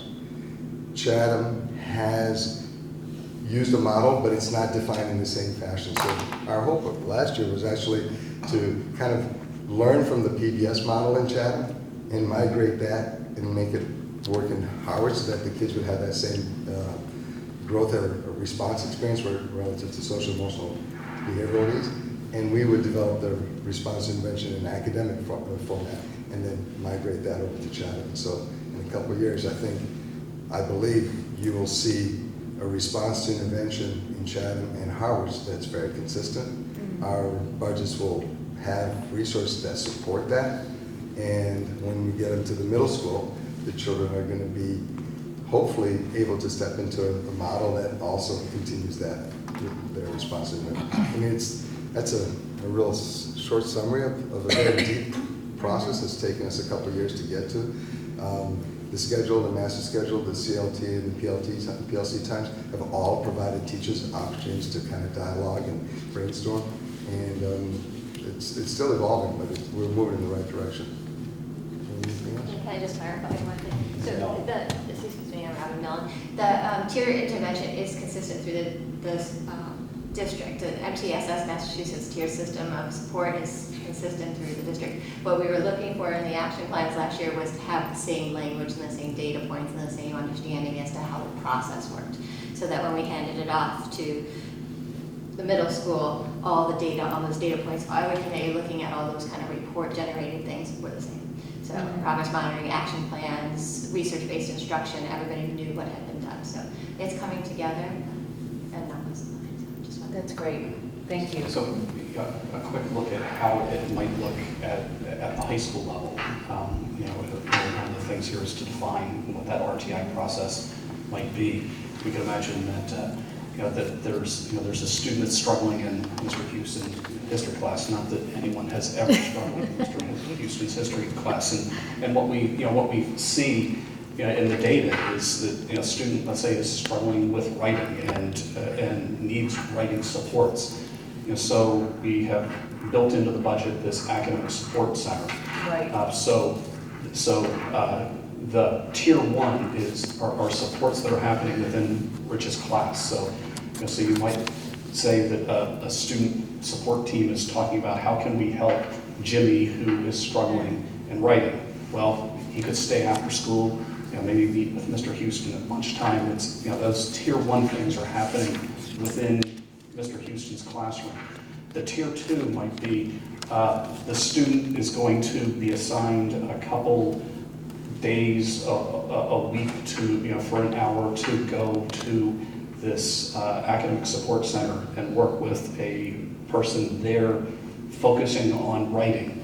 And then so it's removed from the classroom. There's some time, outside of that classroom, that's that tier 2. Then you hit that tier 3, which could be, they're struggling so much when it's writing in Mr. Houston's class and writing in English class, that what we need to do at high school is maybe not have them take one of the courses in their schedule and that they're going to be scheduled into the academic support center or scheduled with somebody that they're going to get more in this area that they need support. So again, it's looking at what supports need to get put in place to support each individual with what they're struggling with. Thank you. I really appreciate that. And I just as an aside, I think that the more you can get that information out to families, this is like just such a great example of how that professional learning time is spent. And I think that's something that is still misunderstood largely amongst our families. So I think that's a great example of valuable time well spent. So moving on in this, strategic initiative 3B describes providing elementary teachers training in a balanced literacy program for language arts acquisition to enable students to master written and oral communication. And I tried, as we were putting together this, to at least take buzzwords and at least define or explain what they are. So this concept of balanced literacy is a way to approach language that looks at both whole language and phonics, looks at best practices across the board in reading, writing, speaking, and listening. So it's taking taking it, looking at English language acquisition from all sides. We started this year to build teachers' capacity at the elementary level in reading instruction. We've been using a consultant, Nancy Boyles. We'll be continuing that work. But we've also, in this, looked at needing to go and pursue a consultant in writing and to support the development of better writing amongst our students within the district. So we go on to, in this, to develop a writing rubric K through 7, define the writing program at the elementary school level, and then ultimately develop district cornerstone assessments for writing at each grade level that align to literacy standards.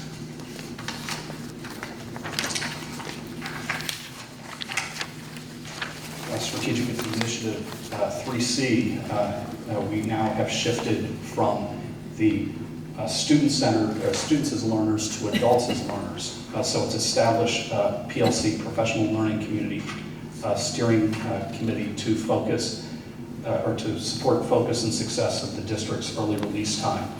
So the first, which has been done this year and will continue, is to establish an annual professional development calendar. Then to dovetail the professional development that's happening with each school improvement program and the district strategic plan. Next, to include staff professional development with technology within that professional development calendar. So that would be a focus of Mr. Birchfield's new role to have that staff professional development along with the technology teacher leaders. Next would be to include professional development that would focus on universal design for learning that would emphasize improvement and optimize teaching and learning for all students. And again, trying to space out the professional development. We look at that as a 2017-2018 initiative. I'm sorry, I skipped over one, and that's That's to have within the professional development calendar starting next year, a focus on helping teachers with the one-on-one technology initiatives that are happening within the district. Strategic Initiative 3D, create and implement protocols to provide more reflective practices, like looking at student work or utilizing a critical friends group practice to support educators collaboratively learning from each other. So this notion of critical friends group is a process where teachers work collaboratively looking at each other's students' work and trying to get feedback in a safe, open environment to discuss, hey, what could I do better? How could you give better feedback in writing, or how could that project work that your students be doing be better? But again, it's learning from each other in a critical environment. To implement that, it takes training teacher leaders to train their staff or their colleagues in this critical friends protocol. So we see that happening in the summer of 2017, then building into the professional development calendar for 2017-2018, opportunities for this critical friends protocol to be used. Then shifting to strategic initiative 3E, provide professional development on leadership for teacher leaders and department heads. We have this starting this summer where we will be using consultant Patty Grenier from Teachers 21. We'll be working with our teacher leaders to build their capacity in establishing priorities for professional development and to help them in the process of guiding colleagues towards improving teaching and learning. We'll then bring Patty Grenier back in mid-year to have a mid-year follow-up and to work with the teacher leaders on establishing what goals they want to move forward within their professional learning communities. And then, again, dovetailing all of these together to extend that leadership training to a critical friends focus for the summer of 2017, looking a year out to train those teacher leaders in the critical friends protocols. Thank you, Mr. Carpenter. Any comments, concerns? Ms. Ryder? Just a question, when you say curriculum coordinator, are you talking about Carl, curriculum director? Correct. Okay. And in several places you've mentioned consultants, is that already in the budget? We do have the consultants that are in the budget for this year, the FY17. Is that the Teachers 21 consultant group? Yes, and other consultants in other places. So there's a lot of professional development that's put into the Math and Focus initiative that's rolling out. But Ms. Stout? I'm looking at the beginning of this when it talks about the budget. It's talking about, it looks like 3.5 new positions for enrichment. I might be wrong. I think it's really 1.5 that we would be looking at the elementary level if we were rolling it out, and then looking at the middle school staffing to see what would be needed to have a full-time enrichment person at the middle, solely dedicated to that. Thinking of adding staff on the middle school. It may need to be fractionally increased depending on the middle school needs. And so I'm just asking, have we already budgeted, or are we dropping somebody else's position for No, this? this would be looking at including in budgets in the out years. In the out years, okay. Ms. Middleton? Is Cindy Maycomer not enrichment, solely enrichment?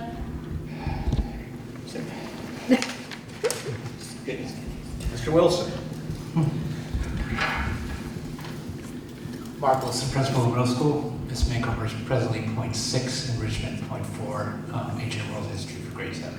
Okay, thank you. Thank you. So to achieve this, we would have to add a .4 to make sure that there's enough history happening. Thank you. Anything further? Dr. Blanchard? Carla Blanchard, Director of Curriculum. I just wanted to also mention that a lot of the professional development funds come from the Teacher Quality Grant, so it's not part of your budget. It's an additional grant, and I write it in every year for a lot of the professional development that Mr. Carpenter is referring to. Okay, thank you. Ms. Scott? Is it possible to follow up on what Amy was saying earlier, to give an idea to parents what is actually happening during PLC time? Because I think there is kind of a stigma out there that they're just having staff meetings for an hour and a half on Wednesdays instead of actually getting together and having some cooperative learning. So I don't know if that's by school, or if it would be something maybe that you could put out district-wide saying that we have a calendar or something. Send home the calendar?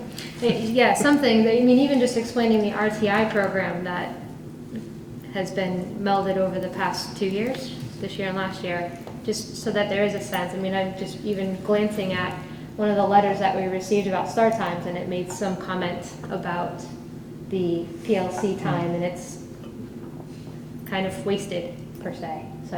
Mr. Carpenter, do you have any? We could definitely put something out. Mr. Russell? Same topic. I wonder as we progress with our TV studio capability, that some key players, a principal, a teacher who's involved as a director of PLC in one department, superintendent, or a combination, could create a 20-minute or 25-minute overview of what exactly Nance was talking about. So not only is a flyer going home to parents, but once the TV becomes live, that may be worth X number of hundreds of parents watching that, and maybe a flyer home to it. I think it'd be a terrific thing to explain and then explain again, because it is valuable time as this thing, PLC, matures. I have a follow-up question to Mr. Wilson. Certainly. The 4/10 that we would... He's left. Ephemeral powers. He knew I was about... Well, let me ask myself. Mr. Superintendent, the enrichment program at the middle school is directed by the teacher. It's similar to enrichment. It's not gifted and talented or odyssey to mind. But at some point, if we fully engage that person without having an ancient history requirement or responsibility, what would the numbers look like as far as a lot of kids getting involved in that? You know, I think the challenge is, and speaking to Ms. Maycomer, is making sure that that position is well connected to the teachers. So I think that at times Ms. Maycomer's expressed some frustration that that she wants to work with more students, but there's an interesting tension you can imagine where the teachers want to hold on to their kids and have them in their classroom and not necessarily have them heading out for something more, and the want to the enrichment teacher to say, look, if they're ready, send them my direction. So I think we need to, at the middle school level, and I'd imagine once we put in an enrichment person at the elementary level, it's that same natural tension that's happening. And how do you help facilitate that that exchange? And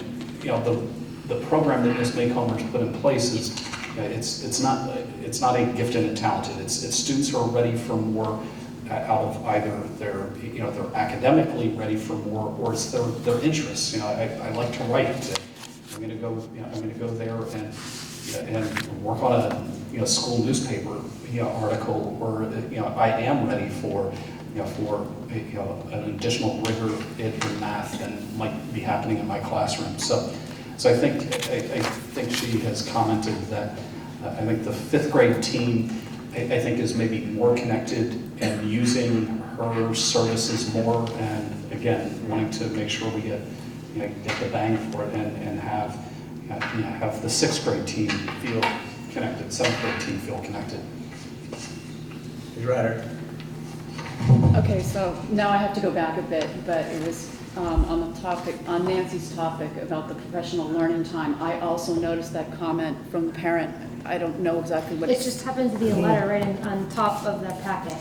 Yeah, I didn't read that one, but I think I skimmed that before, that the parent was saying they didn't think that the professional learning time was worthwhile. I've also heard rumblings from parents to that, basically saying the same thing. They think that the teachers are just sitting around and meeting and talking or something, but not actually spending that time learning. So I think it would be really helpful if we could get more specific information out to parents as to what teachers are doing and what they are learning in the time period. Mr. Houston. Thank you. Is this his opinion or? Just a couple of pieces of information. At least at the high school level, I think most of the departments, when they're having the PLC, have a printed agenda of what they're going to be working on. So it might be something as simple as gathering the agendas together and sharing those in one of the many public forums we have, either online or something of that sort. Thank you. Thank you. Thank you. Ms. Stowe. On a different topic, I think all of this looks wonderful. My concern is that this is only, whatever it is, 3, section 3. And so we're not talking about math in here, all the math changes. And so we're talking about teaching teachers more about differentiated instruction, a whole review of professional development, reading and writing from K through 4 to K through 7, and universal design for learning. So all of this sounds great. I just am concerned that we're trying to bite off too much in a year or 2. That's all. Anything further? Any other comments, questions? Thank you, Mr. Carpenter. Next item on the agenda is green cleaning policy. Was this a subcommittee? No. This is in your, this is an email received last Friday from Mount Vernon Architects consultant that is helping the district through the mass chips. We have, over the course of the construction project, had to adopt a number of policies to earn our mass chips points that then earn the school district a greater reimbursement from the state for the construction project.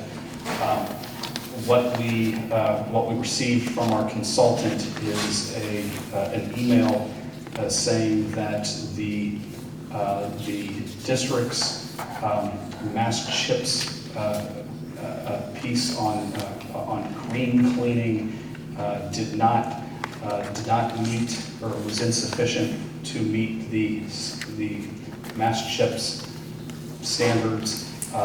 They attached to the email what was recommended is Fall River Public Schools had developed a policy that the mass chips entity has looked at as a model policy and provided that in this.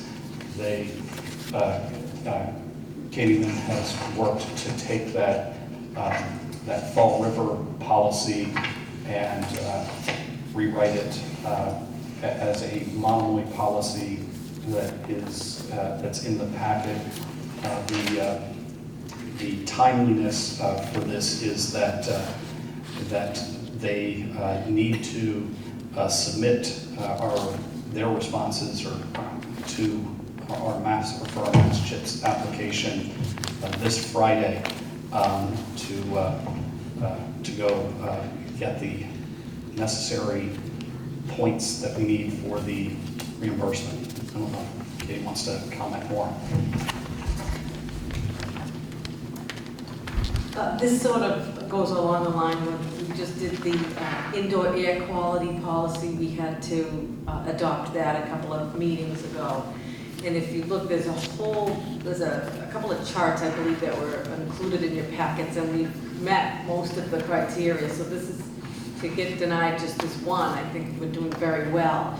But things are timely, and everything that has to do with MSBA, if you don't meet a certain deadline, then you get put in the next cycle. So we're just trying to keep moving this process along so we can close out the whole building project. And these points, as Mr. Carpenter mentioned, have significant impact on the reimbursement that we'll be getting from MSBA for the building. So I know that sometimes, I know that we'd like to have things ahead of time, and sometimes things do come up that we have to react to quickly. Points equal money. Mr. Duval. This file ECDB is the proposed. Yes. I would like to move that this be our first reading of this policy so that we can vote on it at the next meeting. Yeah. There has to be 2 readings of the policy. Am I not correct? You're going to jeopardize losing $500,000. I move that we approve ECDB as presented, but outside the regulations of 2 readings. Second. Yeah, it's not good when we have to violate our own policies. It's pretty hard to argue against $500,000 in savings, particularly when it was even one of the things we pointed out to the townspeople when they passed this, that this was one of the sources of the funding. Any other comments besides mine? I just want to say that we bypassed the policy to allow some youngsters to go to London and launched the program about an hour ago. So this, and I don't know how it fell to today, but it is a $500,000 CHIPS refund to us, which is significant. So I would urge that we move quickly this evening on this. Ms. Stowe. I just have a question. Who's going to be doing the training for our custodians so they'll know whatever, one of these things says, training update to custodial staff?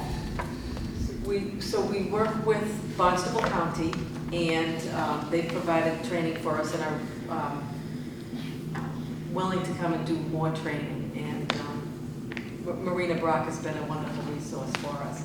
And I just wanted to let you know, because we live in such a world of acronyms, it is the Collaborative for High Performance Schools. That's what CHIPS is, in case you were wondering. Canadian Highway Patrol, or California Highway Patrol. Ms. Ryder. There's a typo in the 4th sentence, principals should be PLES, it's a different kind of principal. Can we just fix that? The 4th bullet point. 4th sentence at the top, Green principles. 1st paragraph. I think we should personally have some green principles. Yeah, I know, that too. That might be more fun. But also, could we format the bottom part more like our current policies, where we put in a reference to what we use to develop this, which is this information that we have from Fall River?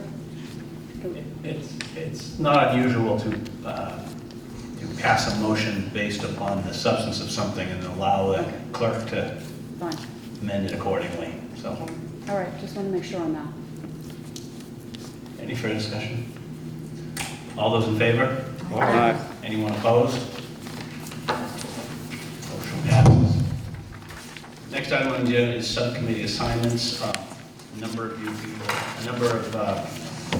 school committee members have handed to me their list of subcommittees with their requests. I haven't received them all yet, so some are coming across the table as we speak. So, does anybody want to address the topic of subcommittee assignments as a general principle? Because obviously we don't have enough information yet to do any assignments.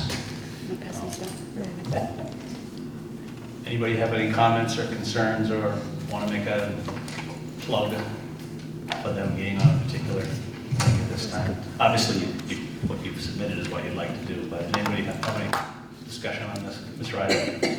On a lot of the, having only been on the school committee a year, just over a year, a lot of these committees, I don't know what they do or what they're for, these subcommittees. Maybe some of the older members here do know and could provide that information for, not just for me, but for Donna as well, who's new. I know I was in the educational technology subcommittee last year and we never met. And I don't know what it's for. When you were the chair of that subcommittee. Who elected me chair? Do we have the current list handy by any chance of the current assignments? Yeah. It was on the back of the thing you handed out. Right. For us to fill in. Oh. I think you have mine and. So is there, we're all here. Is there any in particular that you want to get a report from the current people? Mr. Duvall? I can answer your question. When that rolls back to Chatham days, and we had a subcommittee that, worked on the one-on-one initiative and made sure that, we kept up with technology. And that was before the hiring of Deb Morgan. And then a lot of the things that the subcommittee did fell into Morgan's plate. So yeah, I think that one just kind of got lost in the mix-up of the changeover. So do we even need that subcommittee? That's a very good question. Which one? Thank you. The one at the bottom, educational technology. I see that's you and Ms. Scott. Do you have any thoughts on As that? I said, what we also did was, or I was on it a few years ago, and we did meet, or I did meet with Deb and discuss technology updates, I believe, in the schools and how to incorporate some of the changes, because I think there was some in the updating of smart boards several years ago. So there was, I did meet a few times. We didn't have any meetings last year, but there was a need at one point when we were trying to develop technology in this building and then also trying to get these schools on the same page when we first regionalized. So that was the intention. Right. Where it stemmed from Chatham prior to that, but then we did have a purpose towards the beginning of regionalization. Whether there's still a purpose, that I can't tell you. Ms. Middleton? I also wondered if we still needed to have the committee about the firehouse. Chatham Elementary School and the firehouse. I think Good so. point. Yeah. That's a fait accompli, is it not? Yeah, opened. Well, I won't make any appointments to that subcommittee under those circumstances. I thoroughly That'll enjoyed save me being on. on it. Nancy, I think you. I was going to Scott. say that I think there might have been a need still, because now that it's mostly finished, but there might be some changes to the drive, the entrance over the elementary school with the tennis courts, because that's not, although the building's completed, the entrance is not, I don't know. But does that need a subcommittee? Yeah, I Sorry. would. Yeah, I'm not. Mr. Russell? I think you had your hand up. I would suggest to hasten this decision, why don't we recommend the chair and the superintendent at the next meeting to review what you've just heard and to try to condense the 10 or 12 or the 9 subcommittees into 8 or 7 in the hopes of maybe refining some of our own skills and throwing a couple more people into the more ongoing vital subcommittees. Makes sense to me. Mr. Carpenter? Oh, I was just going to advocate for not having the firehouse. Or switch the technology members to the firehouse committee. Ms. Ryder, given your profession, I would have thought you would be holding on to that educational technology subcommittee with all. Well, I would if there were any purpose, but, there are other subcommittees to be on, and, we all have busy lives and so forth. Well, I'll start with seeing what people have asked to be on and naturally see to those requests as much as possible. And if there's empty spaces, we'll come back and talk about whether they're empty because nobody wants to do them or because nobody thinks they should be should exist. That makes sense? Ms. Ryder? Another one that I had a question on was the superintendent evaluation subcommittee, because it seemed that the only purpose of that was to have Scott present his analysis of whether he had reached his goals or not, which we then review as a full committee. But I think the only thing that we did was actually have him provide that information there. And I thought, unless there was another purpose for that subcommittee, it seemed that we probably didn't need it. Maybe there was another purpose that we didn't fulfill this past year as a subcommittee. Anybody have any thoughts on that for me? I mean, I'm assuming that since that's an annual requirement. I'm happy with Karen and Amy, Right. Sharon, members of the committee, and I would suggest we continue that because once, if not twice a year, the superintendent probably would like the direction and comments made by 4 people rather than just 8 at the end of the year. So I recognize Karen's point. There is no, we don't vote to bring it forward to the committee as a whole. But I think it does serve a purpose for an hour and a half, twice a year to give the superintendent a midterm input as to what the sense might be of some members of the committee. Ms. Middleton? I think we also talked about at that last meeting really getting on schedule, where we were so backed up on that we were gonna, one of our purposes was to really kind of be taskmasters in terms of the timing of all that. That seems like a valuable purpose to me, to a subcommittee that strikes fear in the hearts of the rest of the committee. Any further comments on any particular subcommittees? So we'll talk about that further next time, and I'll stop hitting the microphone with pieces of paper. Speaking of subcommittees, the next item on the agenda is subcommittee reports. Are there any subcommittee reports over and above what we just said? Hearing none, the next item on the agenda is superintendent's report. Mr. Carpenter. I emailed the school committee today a list of just important dates, and I have to admit I was picking from the dates on the district calendar. You can go onto the district website and look at the district calendar for the unabridged version. There's so many things going on, so this is just a number of the important ones that you may want to be at coming up. Tomorrow night we have the senior arts night that's happening here at the high school at 6 o'clock. Next Wednesday is senior awards night at the high school at 6:30. And on Thursday night is senior convocation at the high school at 6:30. Just to explain the difference between the two of those for you. Senior awards night will largely be teachers and departments honoring seniors for the excellence and things that they have done within their department. The June 2nd evening will be seniors being awarded, or it will be sort of the announcement of all the scholarships that the seniors will be getting to help them towards their colleges. So it's really a celebration of the seniors getting the scholarships and the donors of those scholarships on June 2nd.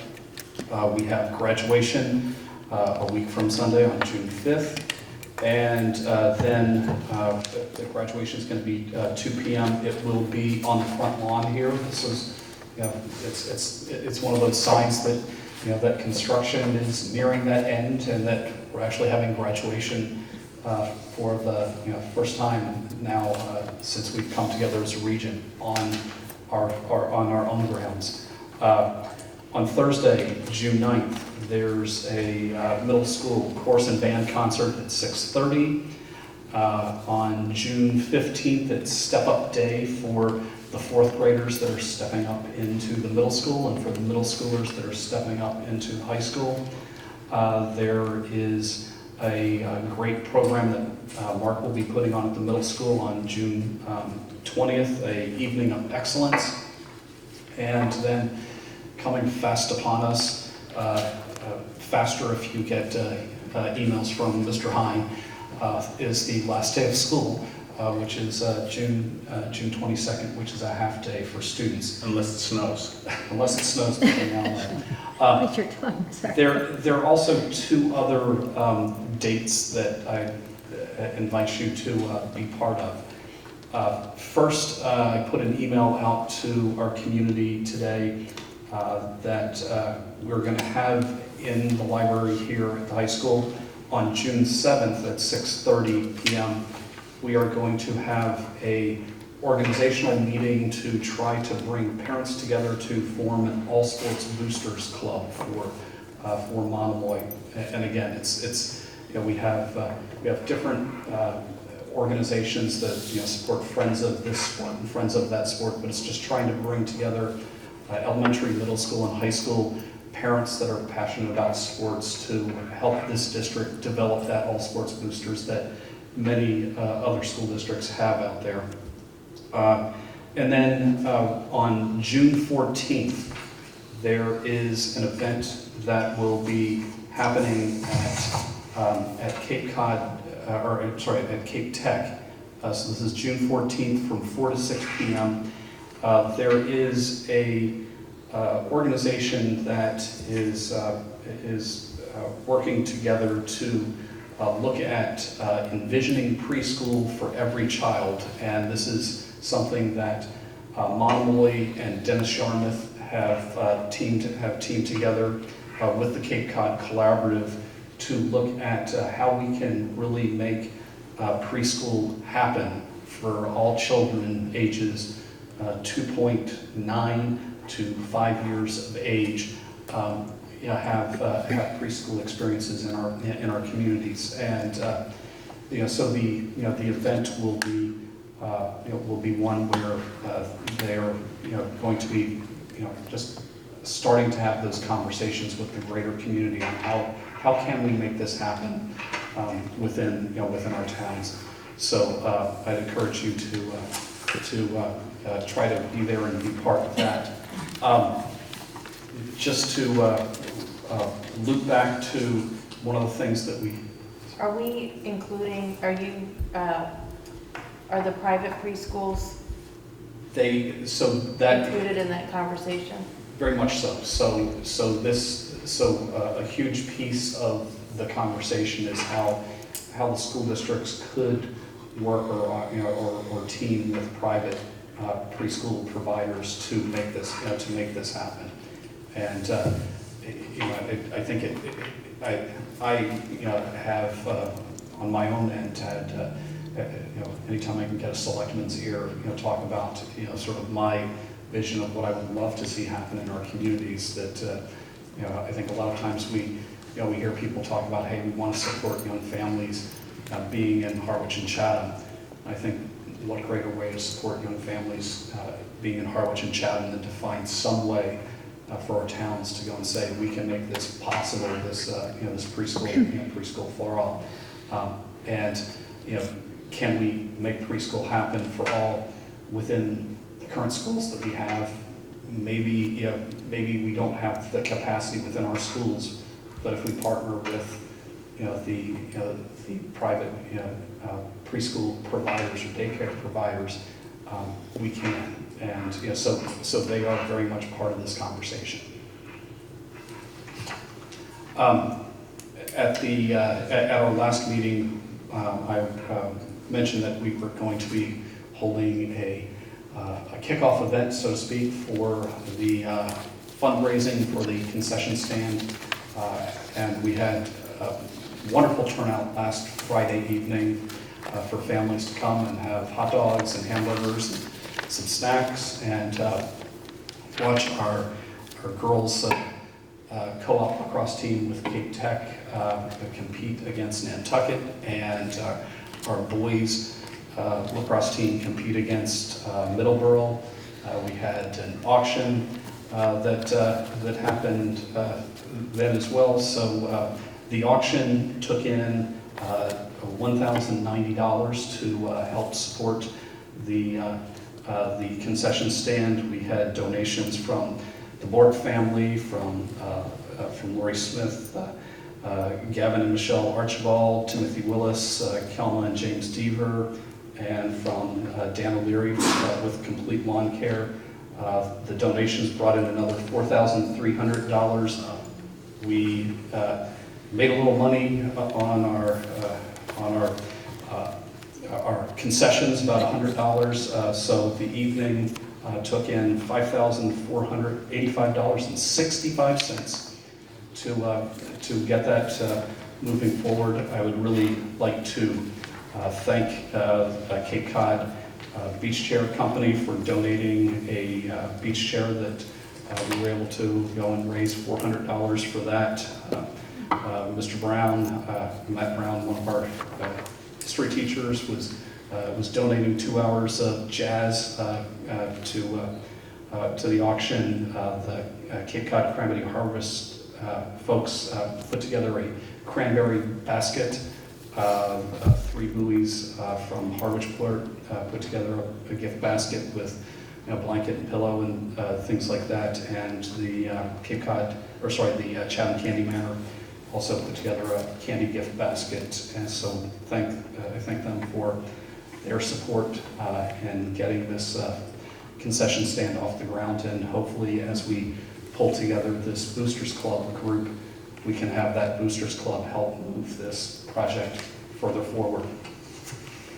On other sort of building related news, this Monday we had the school building, the Massachusetts School Building Authority folks came here with a number of their architects and to tour Monomoy Regional because they're in the process of identifying what will be the next model schools for their next round of a model school process. And and although this has been we were a model school, they were looking at how this building has come to be. So we were one of 18 different buildings that they were looking at as they select their next model schools for the next go-round.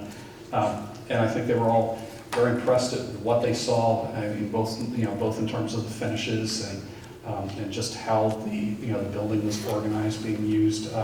So it was a nice opportunity for us to go and sort of share the good news of our project. In fact, I think Carla and Bill Burkhead and I were meeting with them. There was really one and only one negative thing that we had to talk about, and that was HVAC, shock wall shocks, which is my last little tidbit here. Tomorrow morning, the steering committee for the building project will be meeting to discuss how we move forward. We received in the last day or so some feedback from the consultant for HVAC that is the architect's consultant, who was responding to what are things that we feel we might be owed within the construction documents and the construction specifications. So we've been talking about some things that we think are should have been done a little bit differently. So we have the response from one engineer. At the same time, we have a letter from the engineering firm that installed the rooftop units on the building saying there's $30,000 left to be paid out to them. So we received at the same time a demand letter from the HVAC contractor saying that they demand to be paid. So we'll be meeting tomorrow to decide what do we do now and have our architects and their consultant coming in tomorrow morning to help explain what it is that the engineering consultant says.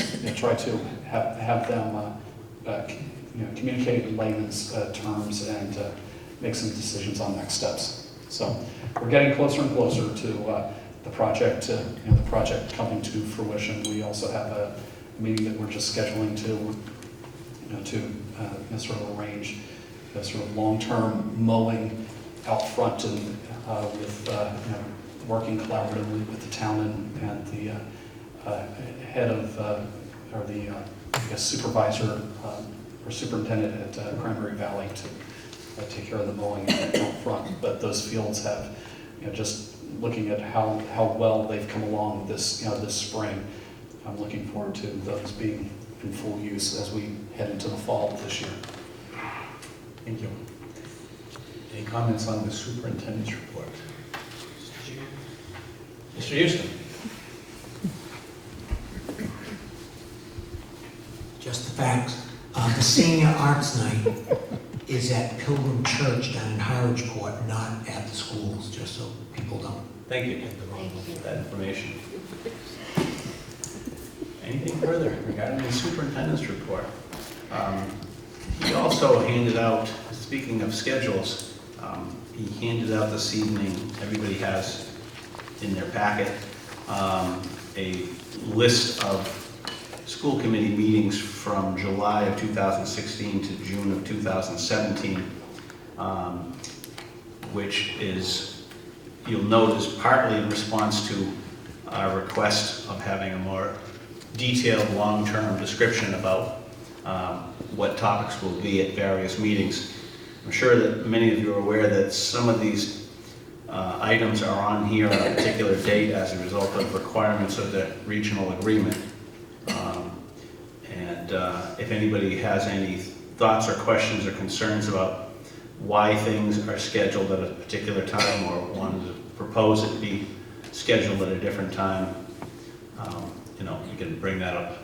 Obviously, you're just receiving it tonight, so feel free to bring that up at the next meeting. Something like this organizationally is always on the agenda. Ms. Stout, did you have a comment? Yes. It seems to me that in other years, the school handbooks came to us in June or something, and there was always a rush, like, here they are, please approve them today.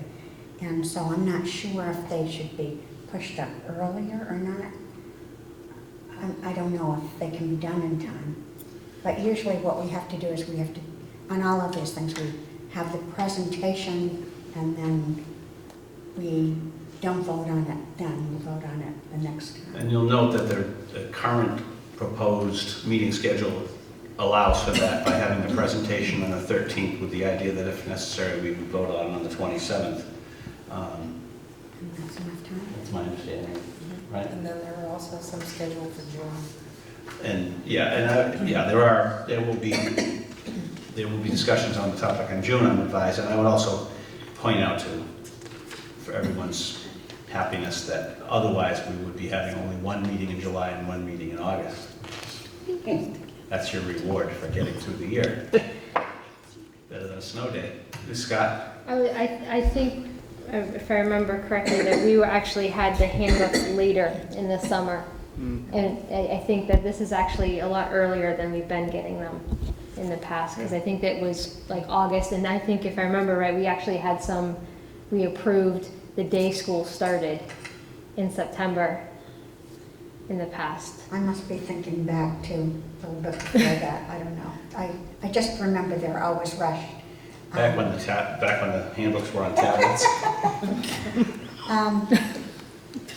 The other thing is, Carla usually comes to talk with us about, some of the things we talked about tonight on the strategic plan, the writing, or any of those things.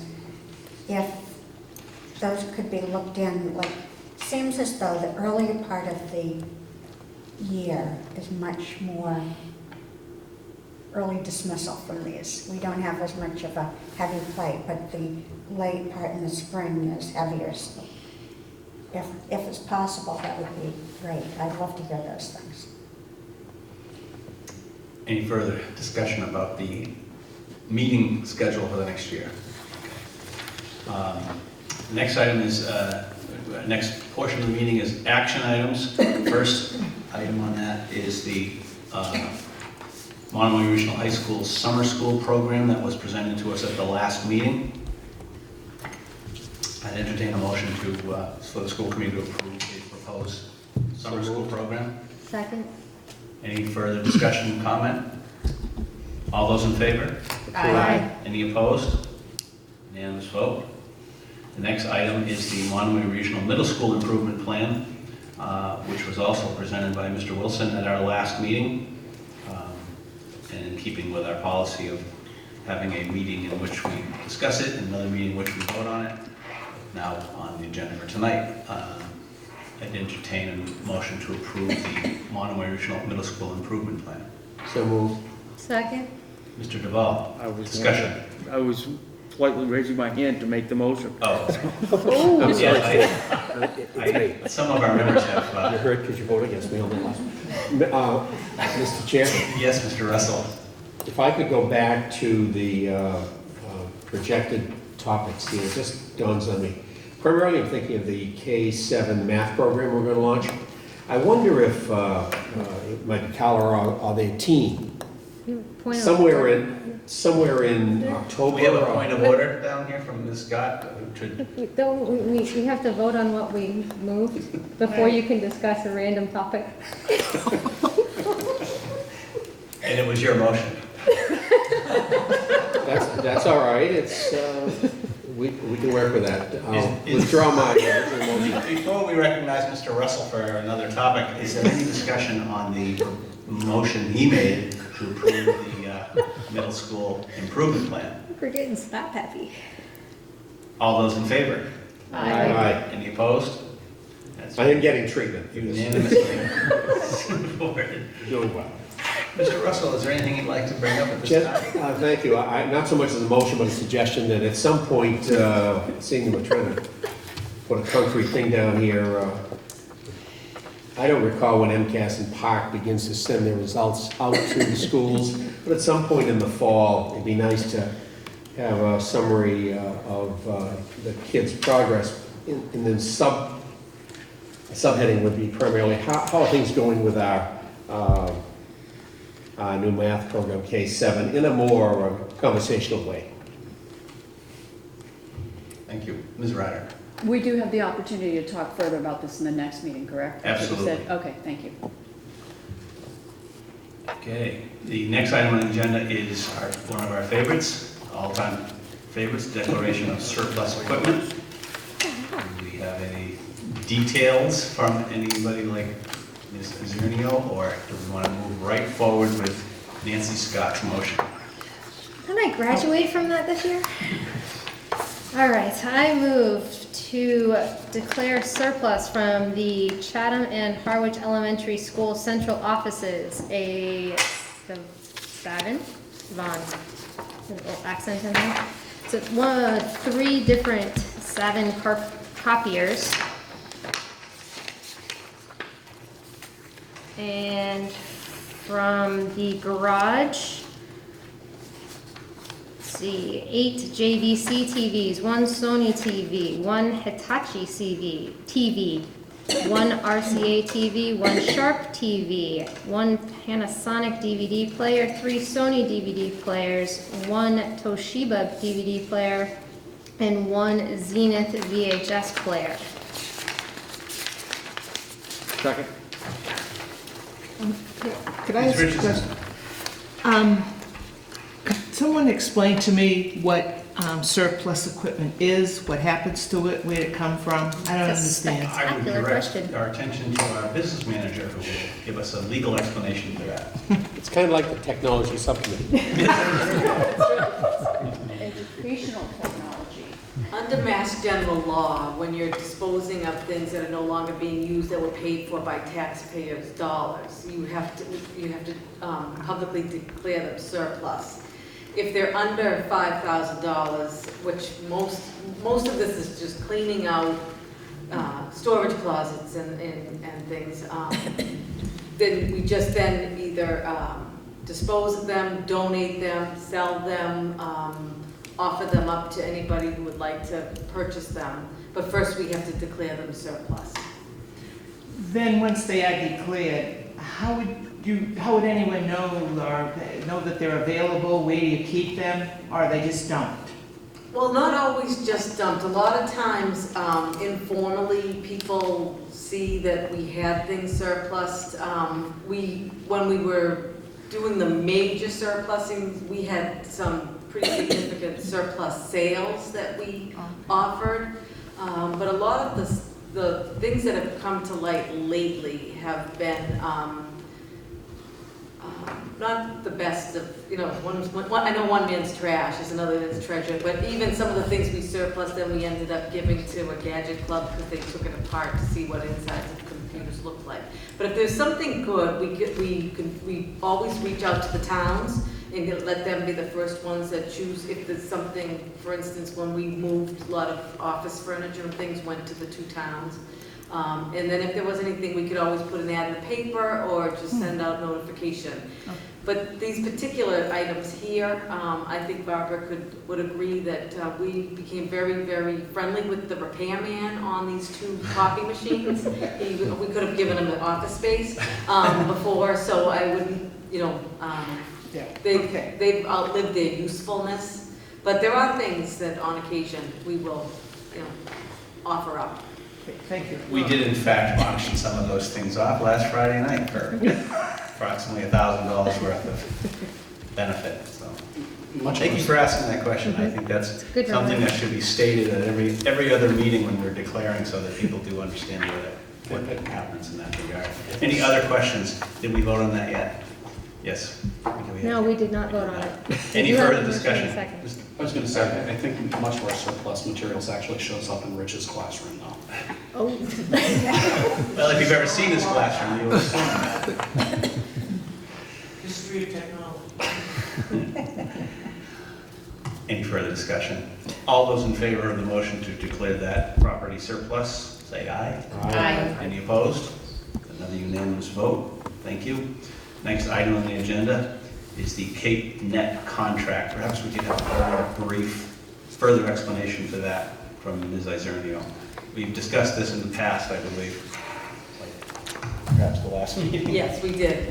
So there are 2 pieces of it. We have the E-rate bid that went out for getting E-rate credit and getting vendors to bid on our E-rate. But then we also had Mass General Law 30B where we needed to do a sealed bid for our internet services. So we advertised, we went out for bid.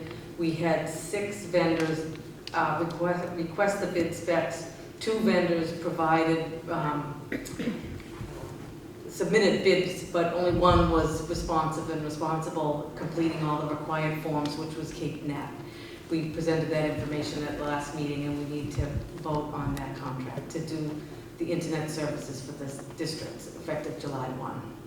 Does anybody have any questions to Ms. Izernio on that topic? I recognize Mr. Russell for a motion in that regard.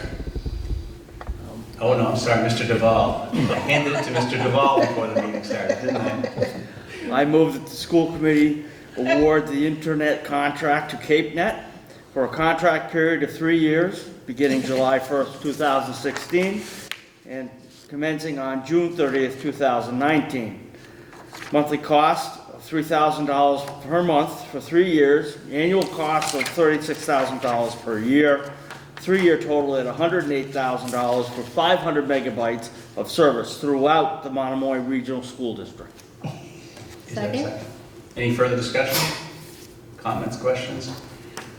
All those in favor? Aye. Any opposed? Unanimous vote. We've already done the school start times unless somebody wants to. No.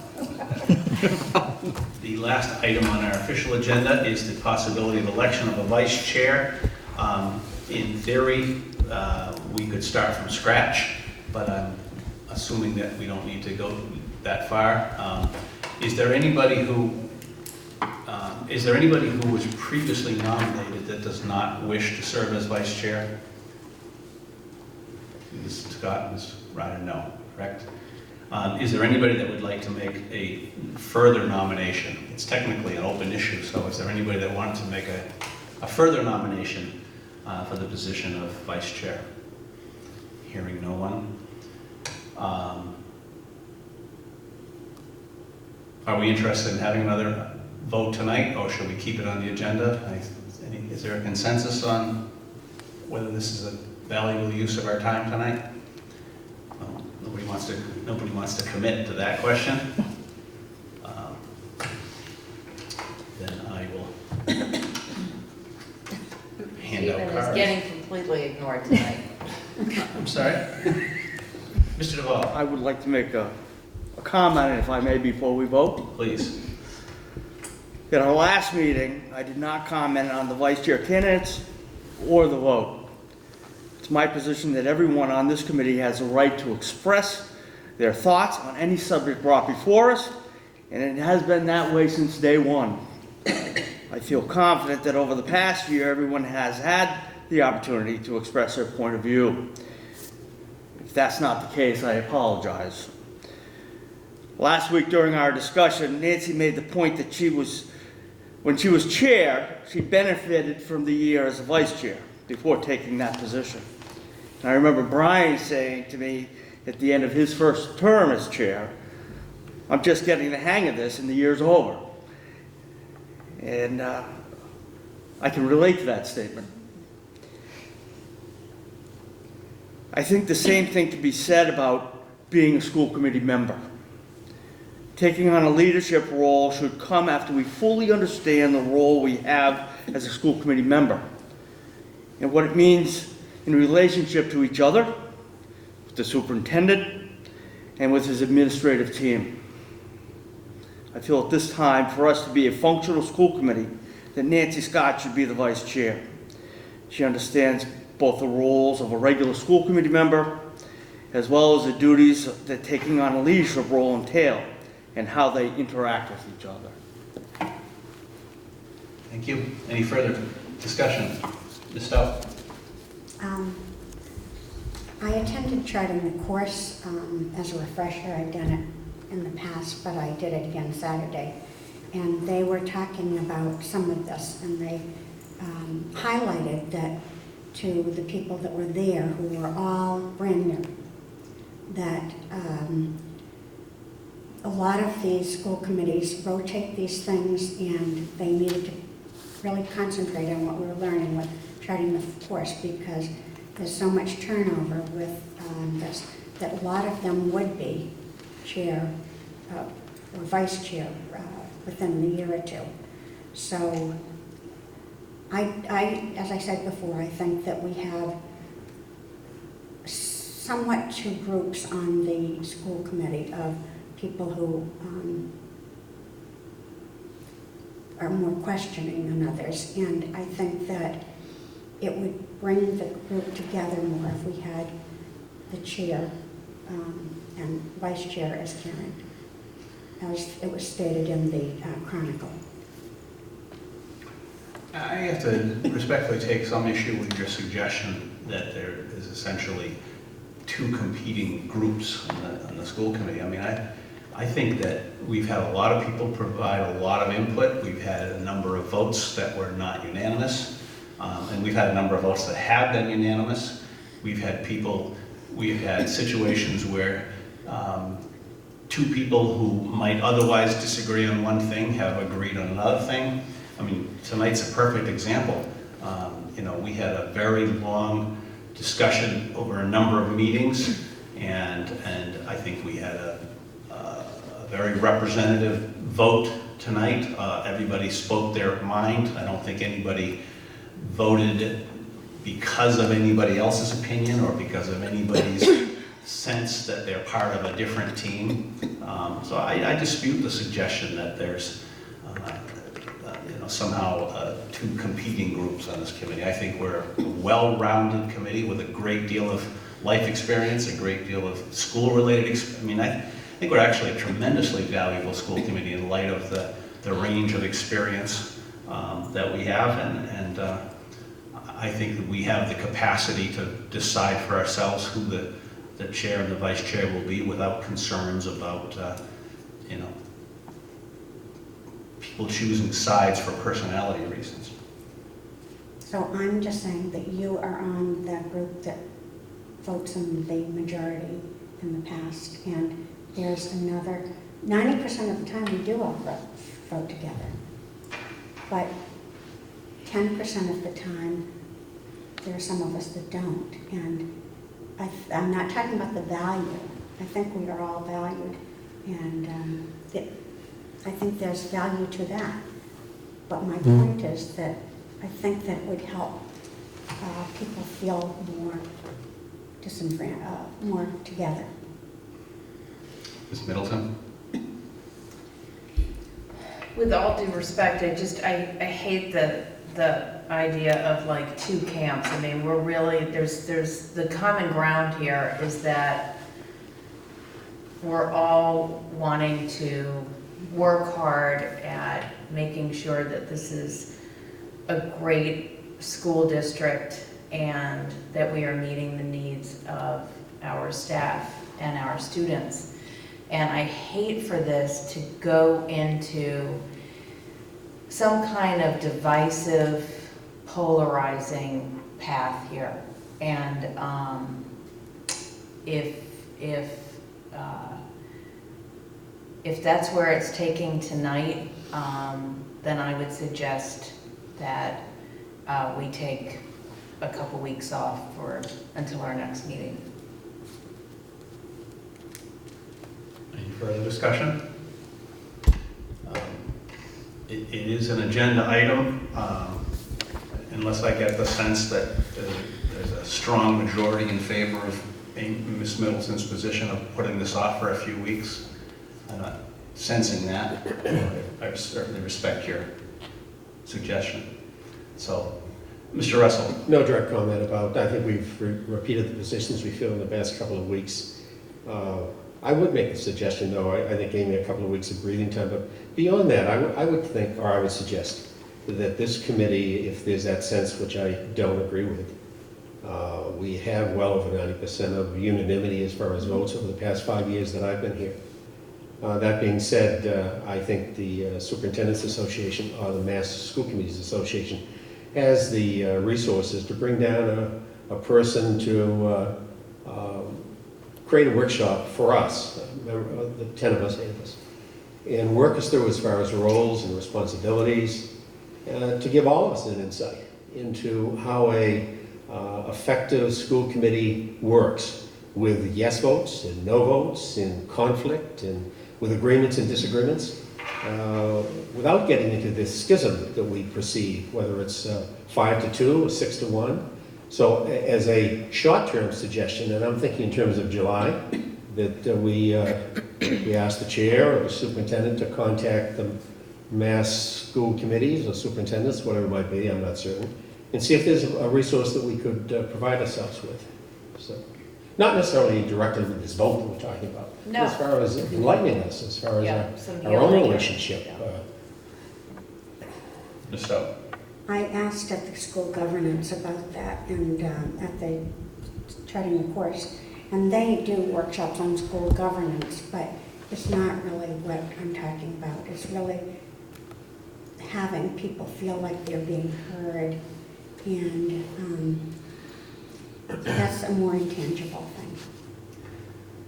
I'm not as familiar with that. I've made no contacts, but my sense of it is, in reading the brief once a month mail, is that there is a workshop that they could create for this particular school committee to allow all of us, the veterans of 7 or 8 years and the brand new rookies of a year or 1 week, to begin to create a holistic view of what we're all involved with. As far as even creating a workshop where for 2 hours we get to know one another, to create what may very well be the term of distrust that is being bandied around without saying it. So I think it's valuable, and we can postpone any vice chair role vote until possibility until after this July workshop. I think it would be well worth our time for 1 or 2 sessions to investigate this, Mr. Chair. I'll interpret Ms. Middleton's comments as a motion to table the election of the vice chair until the next meeting. Is there a second of that motion? I would second it. Any discussion on the issue of tabling the election to the next meeting, which would be 2 weeks, I believe? All those in favor? If you raise your hand, if you're in favor, please. All those opposed? Abstain? Did You abstaining? is that a yes or no? That's- Abstain. Abstain. Mr. Carpenter, is there anybody else in the school committee or Mr. Carpenter that sees a need for us to go into executive session? Hearing none, I'll entertain a motion to go May I ask a home. quick question? Certainly. Do we have a workshop scheduled in July? Or we just talked about that before, right, but we didn't No, actually? we have a schedule, suggestions. There has been some discussion about arranging that. Right, I just didn't know if I missed something. I completely agree with what Terry's saying. I think it would be really beneficial. Anybody else? One follow-up on that, and it's nothing to do with the workshop.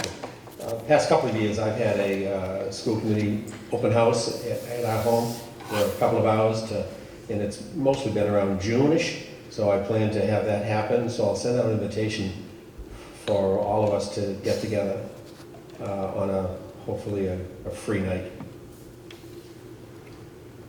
I'll second that.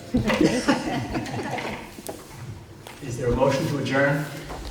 Is there a second? All those in favor? Aye. Any opposed? Any opposed, we stay. Signers of documents.